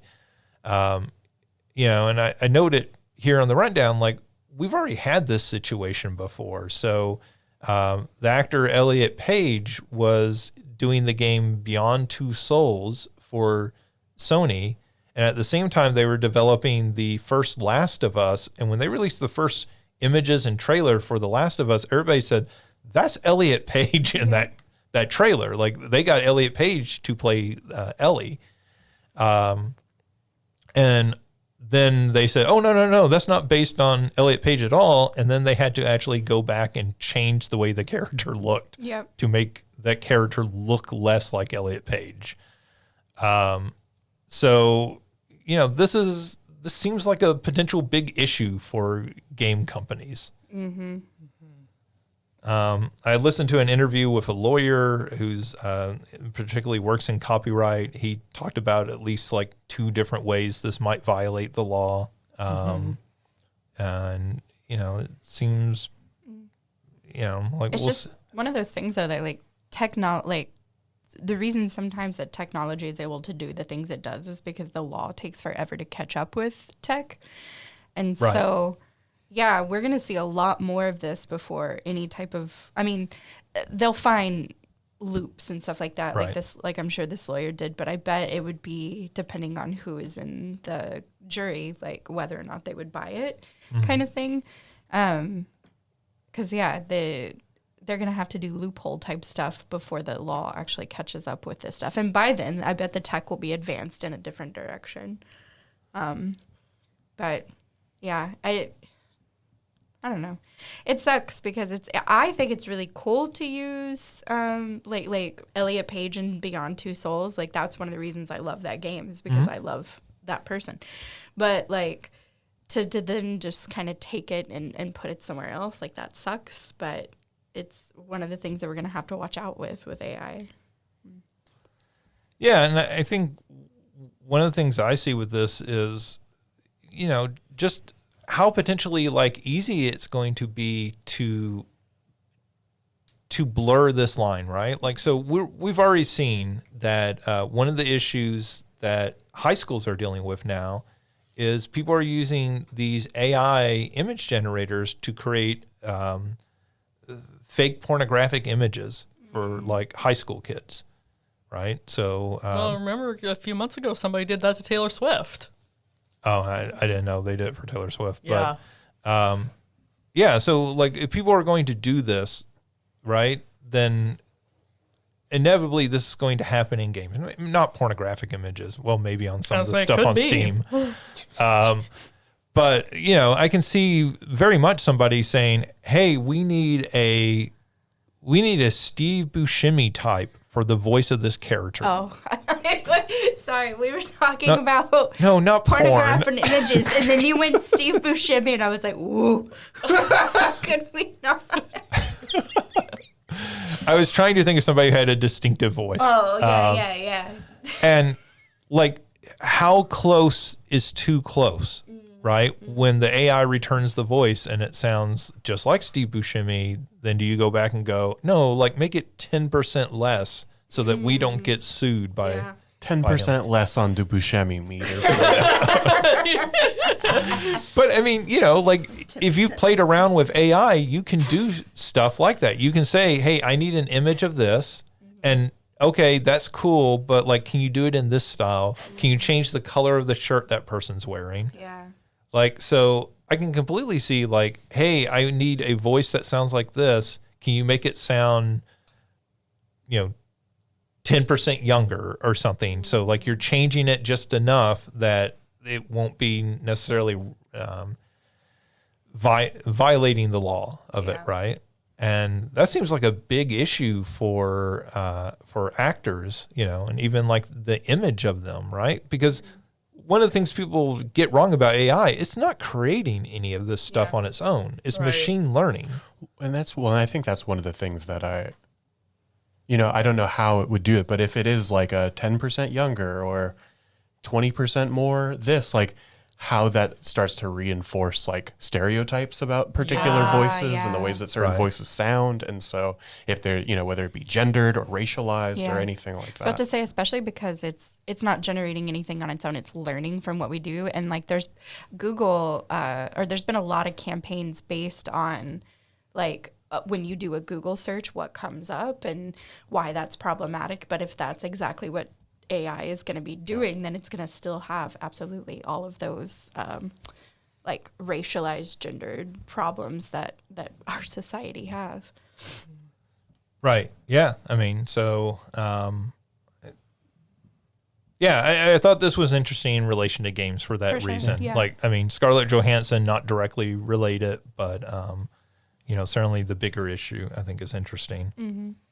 And good for her. Like, I mean, like, I don't think Scarlett Johansson needs anybody to like defend her, but like actually good for her for sticking up for herself. There's a lot of actresses in Hollywood who can't, I think, a lot of times, and she feels like she's in a position where she can and has been successful at it so far. Let's see. George Miller, the director of the Mad Max films, said he's only interested in another Mad Max game if it's made, quote, at the highest level. And he specifically notes by someone like Hideo Kojima, though he thinks he's too busy with original projects. And I mean, if you get the craziest person in games to make your game about a crazy world, I get it. I mean, is that a Strand game? If it's a Mad Max Strand game? Oh man! And in this context, I think that's a compliment. I respect that Kojima has a vision and he sticks with that vision. Some of them are problematic aspects of those visions, but he is unapologetic and he does his own thing, and I can, to some extent, I can respect that. Well, Kojima is like, at least working at the big budget level, he is one of those people that people often refer to as an auteur in video games, even though that term is very reductive of the work the hundreds or thousands of people are working on a game. But, George Miller is sort of that in blockbuster filmmaking, right? Like he makes a Mad Max Fury Road. That film is unlike anything else, Like one of my favorite things is that the same man who makes Mad Max Fury Road makes Babe Pig in the City. I didn't realize What? Oh, yeah. He also did that Penguin movie, Happy Feet. Like, That's the same guy who did Mad Max Fury Road. and then did the original Mad Max films Mind back blown. in the 80s. Like he just takes these swerves as a director and like makes films that are very unique in their like look and feel. I love the original Babe. I love Babe Pig in the City as well. and they are very different films. Which I think he produced the first one, but he actually directed the second one. He's like, wait. I could tell this story better. Which seems like the type of person that would say, oh, I'm only interested in making it at the highest level. Give me Kojima. Yeah, I mean... now I'm just picturing Kojima making a Happy Feet game. No. And I don't even know what I'm picturing. But It spells death to penguins, I'm pretty sure. Well, I mean, if you like, I think that makes more sense if you go back and you watch that film and you watch that twist in the film, which I won't out here. yeah. But like that twist in that twist film was. I remember the first time I saw that and being like, "What?" Yeah, I mean, that is somebody who's trying to do something a little more than just a little kid's film. Yeah. Yeah. But anyways, so yeah, I thought that was just kind of interesting. Let's see. So Alicia, they have released a new version of the Kingdom Hearts Simple and Clean song by, is it Hikaru Utada? Hikaru Utada. Okay. Oh, it's so good. You know, she released it. Brain, please. It played on the trailer for Kingdom Hearts being released on Steam, but then like going and just listening to the song and also going back because a month ago she re-released the Hikari, which is the Japanese version of Simple and Clean, and then just now a couple of days ago released the English version, and it is ethereal. It's amazing. I will never get tired of this song. Would love to have a Sanctuary re-release one of these days, but I just love Simple and Clean so much. It's already a perfect song, and then having this version come out and be so ethereal and so beautiful. I had chills the whole time I was listening to it. Yeah, it's kind of interesting to have them release that with, like if this were Kingdom Hearts 4, right, being released alongside it, would be interesting. Well, she just did a greatest hits album for her career, so that's where the Hikari re-release came from, and then I think they did the English one for the Steam release. But really, like, she did not have to do that for us. She could have just re-recorded Hikari, and the fact that she also gave us Simple and Clean, just royalty. We love them. We love Hiki-chan. She's amazing. Let's see. One last little note here. There has been a rumor for a long time that we would get a new Astrobot game for the PlayStation 5 this year. Those rumors have picked up as we get closer and closer to whatever Sony's event is, which most people, I think, still expect will happen sometime in the next week. And that new Astrobot game will be revealed at that, and that will be their big fall release for this year. This is not a PlayStation VR 2 game. According to all the rumors, this would just be a regular PlayStation game. Obviously, that the latest Astrobot game comes free when you buy a PlayStation 5, and I think may still be the best game on the PlayStation 5. That's a great game. Yeah. So I'm really excited to see what they do next with like maybe a full game, right? Because that's kind of a small game. It's I think just meant to be like a sort of tech demo. Like, here's how all this works with the new. Is that what that's called? Yeah. Oh, I played it, and I was like gonna mention it on here, but I was like, I don't even know what the hell that thing's called. But I enjoyed the heck out of that. Yeah, I think it's just meant to show off, like, here's how the console works, and here's what the controller can do. Yeah, the controller especially, and it's a bit of a love letter to like PlayStation history with all the stuff you can find in it. Yeah. Yeah, I really like when you see all the robots like reenacting like the different games. Like there's one where they're reenacting Resident Evil, yes, right? And they just have the door frame, I think, stuck up, and they're like opening it. So yeah, I mean, they made a really fantastic game for PlayStation VR 1 with Astrobot. Then they did this new one for the PlayStation 5 at launch. And I think everybody just really wants to see, like, if you let this studio go and do a full game like that, like, what can they do with it? Yep. And we've talked about it a few times. I think PlayStation desperately needs a game like this in terms of like something that is approachable for all ages, that isn't this like probably this deep, dark, narrative heavy type of game. It's not a sad dad game. Yeah, it's, I mean, we didn't talk about it, but I'm going to bring up the Neil Druckmann thing. Sure. There's a thing on the rundown that says Neil Druckmann says new Naughty Dog title could, quote, redefine mainstream perceptions of gaming. I hate this. Yeah. Like, I don't know what about it. What does that mean? Because to me, it's just like there's so much. I don't have a problem with games being serious. I think games can and should handle serious topics. I think that we've gotten to a point where games maybe take themselves a little too seriously. Mm-hmm. You think? And so I think that like something that is cute and fun and kid friendly, like an Astrobot that I think could resemble like what were those games called? Little Big Planet, something like that. For PlayStation, I think would be huge. Yeah. Remember that Gears of War trailer where they took the pop song and they slowed it down? They did the slow version, and then that just became every video game trailer had a slow pop song. I don't remember that, but it sounds accurate. Which Gears game it was? I think it's the original. I don't. I would look it up, though. Yeah, we'll have to find it after the show.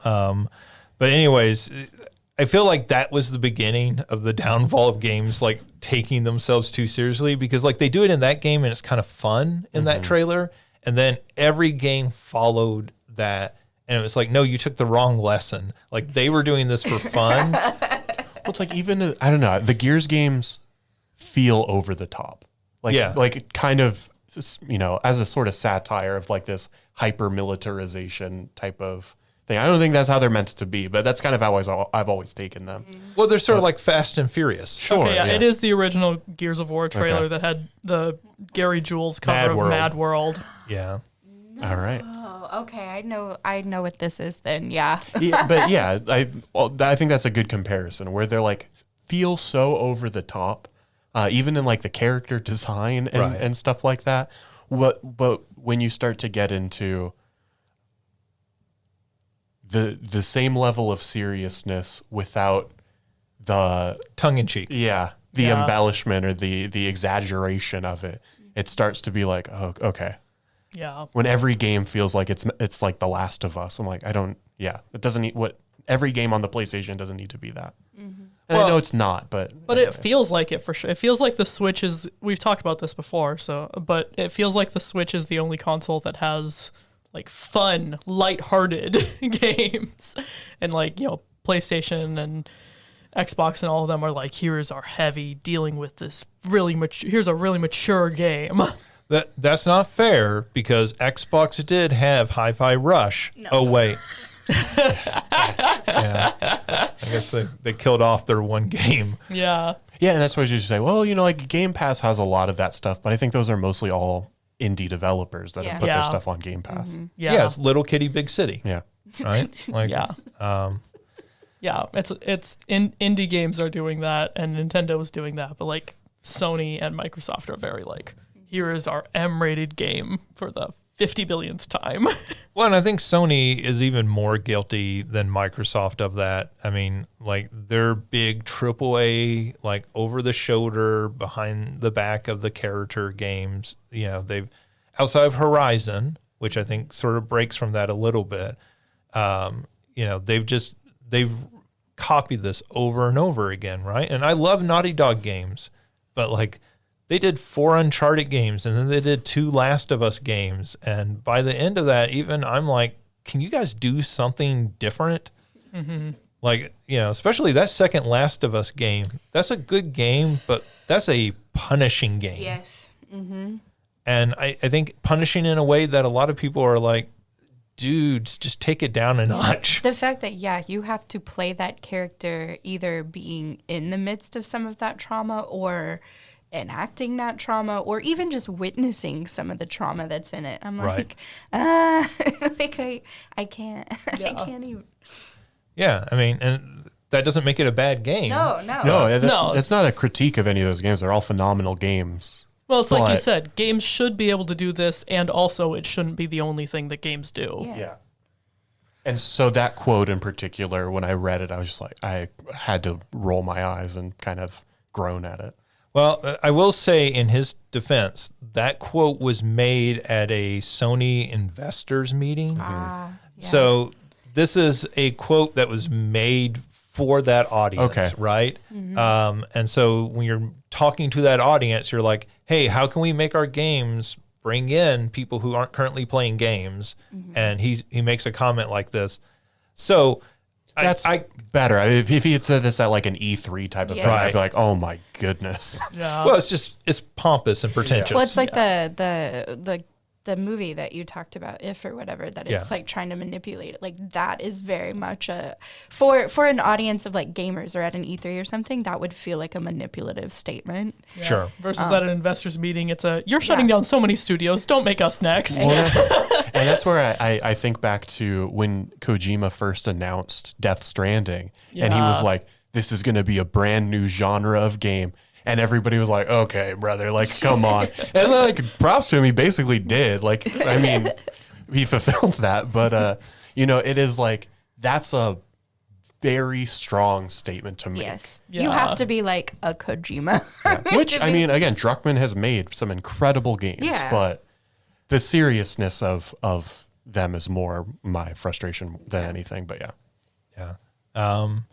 Well, speaking of serious games, our big question of the week is we're recording this on Friday. Monday is Memorial Day. So Memorial Day, obviously a day to honor those who have passed in fighting in wars for this country. And so we thought it might be kind of interesting to just talk briefly here about how games handle war.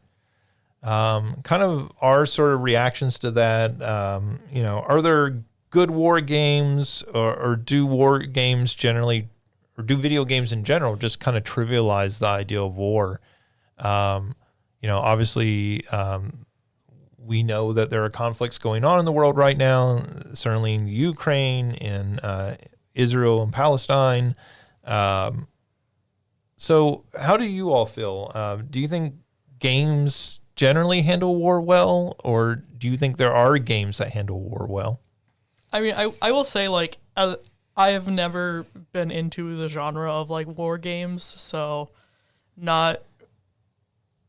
I don't feel super qualified to answer this. I do think that there are ways that games can do a good job. I think Mario, you were the one who said, like, when you play Helldivers 2, it's very clear every time you come back that you are not, like, the same character respawning. Yeah. I mean, and So- that is, again, sort of a satire. And so Yeah. it does trivialize, but I think it's meant to do that purposefully. Yeah. It does it in a way that's like not knocking the soldiers itself, but rather like the whole idea of war, like on a bigger scale. So it's like a critique of war as opposed to like Yeah. like hurting soldiers. Yeah, I think And, like, it's a critique of the powers that sort of Yeah. like the governmental power Yes. that is able to treat Yes. these So it's a- people like fodder. If it was a joke, it'd be punching up, Yeah. basically. Yeah. Yeah. Well, and so, like, something like that, I look at it and I'm like, yeah, I don't know what...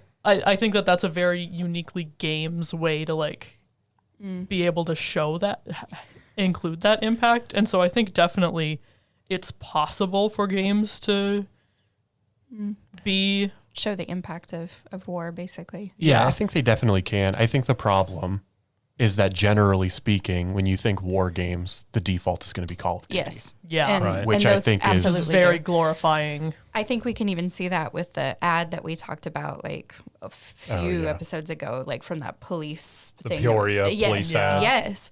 Like that just demonstrates how it can trivialize it pretty easily, especially if you're thinking about just the basic ones. Yeah. And Yeah. I think, like, from someone who's not into shooters or games that take place in war, like, I never would have known that about Helldivers without you telling me. And so like just from a purely outside perspective, I look and I'm like, I don't know any game that doesn't trivialize war. Yeah, I think there are a number. I think the ones that come to mind are, we've talked a couple of times about Spec Ops: The Line, the way that it breaks the fourth wall. I see the game that Justin has written down is another one that came to mind, which is This War of Mine, if you want to talk about that one.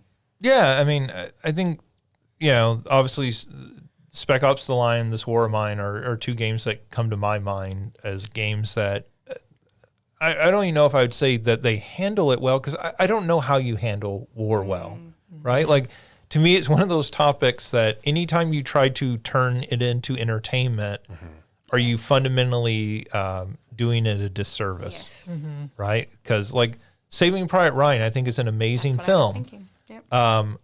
But do you do a disservice because that film is actually, there's some entertainment value to it, and like war should never be entertaining? On my way back from Texas, I actually sat next to somebody named Frank who had like a Vietnam veteran hat on. And I think I don't remember if I talked about this here. I don't know. Talked about it in class. That's what it was. Vietnam veteran who was in the Air Force talked about how he was much more comfortable in the air than he was on land and stuff like that. And he got to talking about, he basically trauma dumped on me, but it's fine. It's fine. But he was talking to me about how he tried to watch Saving Private Ryan. Right. And he's like, why would you want to, so exactly what you just said. Like, why would you want to make this entertainment? Well, it is not. And the other thing about Saving Private Ryan is that movie was so real that they had to open multiple crisis lines for World War II vets who saw that movie and had never been able to properly process their trauma and were going into crisis mode because that movie was so real. But I mean, I think one of the things that movie is very effective at is that opening 20 minutes where they're storming the beach. Oh yeah, that's what I'm talking about with that's the sort of highlight of the film in a lot of ways. And that one of the things that they do in that first 20 minutes that, traditionally films had not done is show like the sort of chaos of war, right? Like that, like the guys, who are kids, right? Like they're the age of our students that we're teaching. So 18, 19-year-old kids, and I know they're adults, but like, No, just graduated high school a couple months ago. They're baby adults. Yeah. And they, that they're scared. Yeah. Yeah. That, they're really scared in that situation, which I would be. Yeah. Yeah. And I think one of the things that games don't do well often is convey that. Now, I think Helldivers conveys the chaos of war, right? I don't know the fear, but like certainly the chaos of things are blowing up, people are getting shot. I don't know what's going on. I don't know where my, teammates, my squad mates are.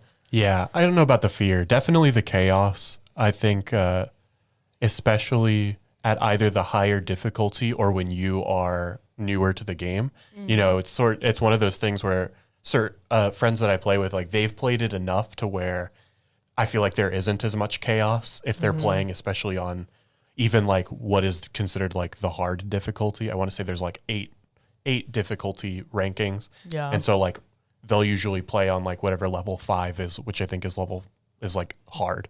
And I think for fun, we played on whatever level 8 is, and I think it's just called impossible. And it's just like, nope, it's pure chaos where it is, you've run out of all of like the units that you can use, and you're just like one person at a time is like, can I survive for 2 minutes so that the next person can even just like get onto the battlefield type of thing. Yeah. So I think it does a good job of the chaos, but yeah, I certainly don't think the fear, because there's no risk. I was gonna say I don't know that any, At least nothing meaningful, of course. I don't know that any game or movie or show or any of that can properly convey the fear. I think, and I don't even know if fear is the right word. And this isn't war in the way that we think of it. I think the closest that I could get to fear, though, would be something like the Fire Emblem games where there's a permadeath for the character, where you've developed a relationship with this character, and if they die, they're gone. Well, and that's the thing, because a game can't kill you. Yeah. But something like that, like you said, where you're connected to the character and you lose them, Yeah, they're not coming back. If the player character dies, it's game over and you just restart the level again. So but you just restart. One of the sort of allied characters that, again, you've learned about, they have a backstory. And Fire Emblem has changed to make that an optional thing where you don't have to have permadeath in your games anymore. But I think that is the closest people might get to a fear is I don't want this unit to die. Yeah. Because they're either really meaningful to me on their character or they're just a really strong unit or whatever. But that I think is the closest that I've gotten to like a genuine worry about this is not going well. Where I think people will just save scum if it goes that poorly of I'm not finishing this battle because I need to go in and do this differently. I think the other example I can think of is Steel Battalion for the Xbox 360. So Steel Battalion was a mech game that comes with a giant controller that is basically about this wide, so like twice as wide as my body at least. And one of the things that game did that was really sort of revolutionary at the time is if your mech starts getting damaged and starts to like self-destruct and everything, it starts to blow up, there is a button on the controller. You have to flip up and like press the button in order to eject. And if you don't do it in enough time, like if you don't hit it quick enough, that it will actually go in and delete your game, your save game, because you have died in the game, right? And so, I mean, but like, right, none of those are like really permanent losses, right? Like you're losing your save game. Okay, you can restart the game and everything.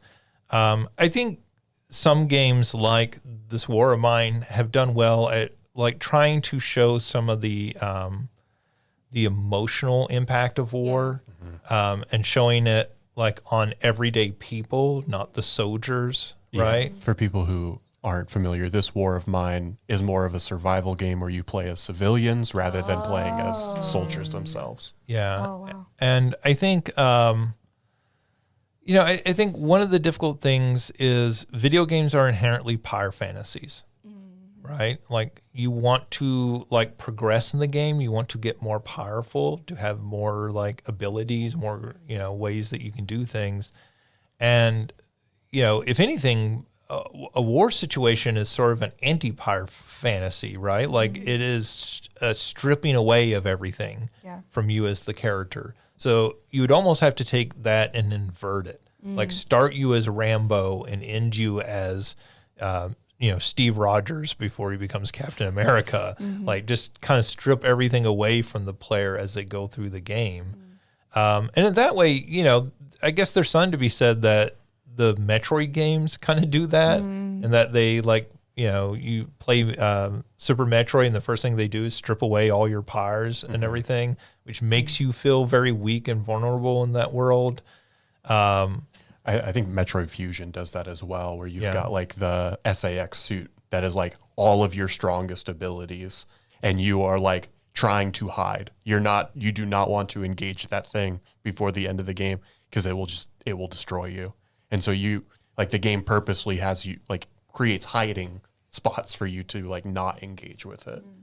And I think I think examples like that or the mech game or Fire Emblem, that becomes difficult because there's an abstraction of like what war looks like today, either being in this sci-fi or this fantasy medieval type of setting.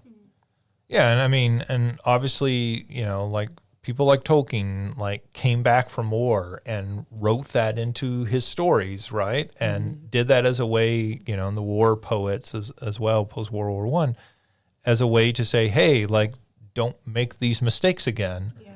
And so I think there's something to be said that some games are trying to like make that sort of a message, right? And I think we'd be foolish to think any game could make you actually feel like you're in a war zone, because none of us know what that actually is like. Yeah, and I think that's where the best you can ask is that games handle it with care or Yeah. like a consideration. And I think that that's what, like I said, Spec Ops attempts to do, this War of Mine attempts to do. Yeah. You can never fully get whatever that is, but I think handling it with care as a way to honor those who have had to experience it is the best that you can do. And I think it's the least that Yeah. somebody making that type of game should strive for. I think I would also add care and intention. Yeah. Like, not that I can think of anything that does this, but don't just be like, oh yeah, here we go. Like, we're handling it with care, but this character doesn't really have a reason for what's happened. And I don't know if like the Call of Duty campaign modes, like the stories of those games, I've never played any of them.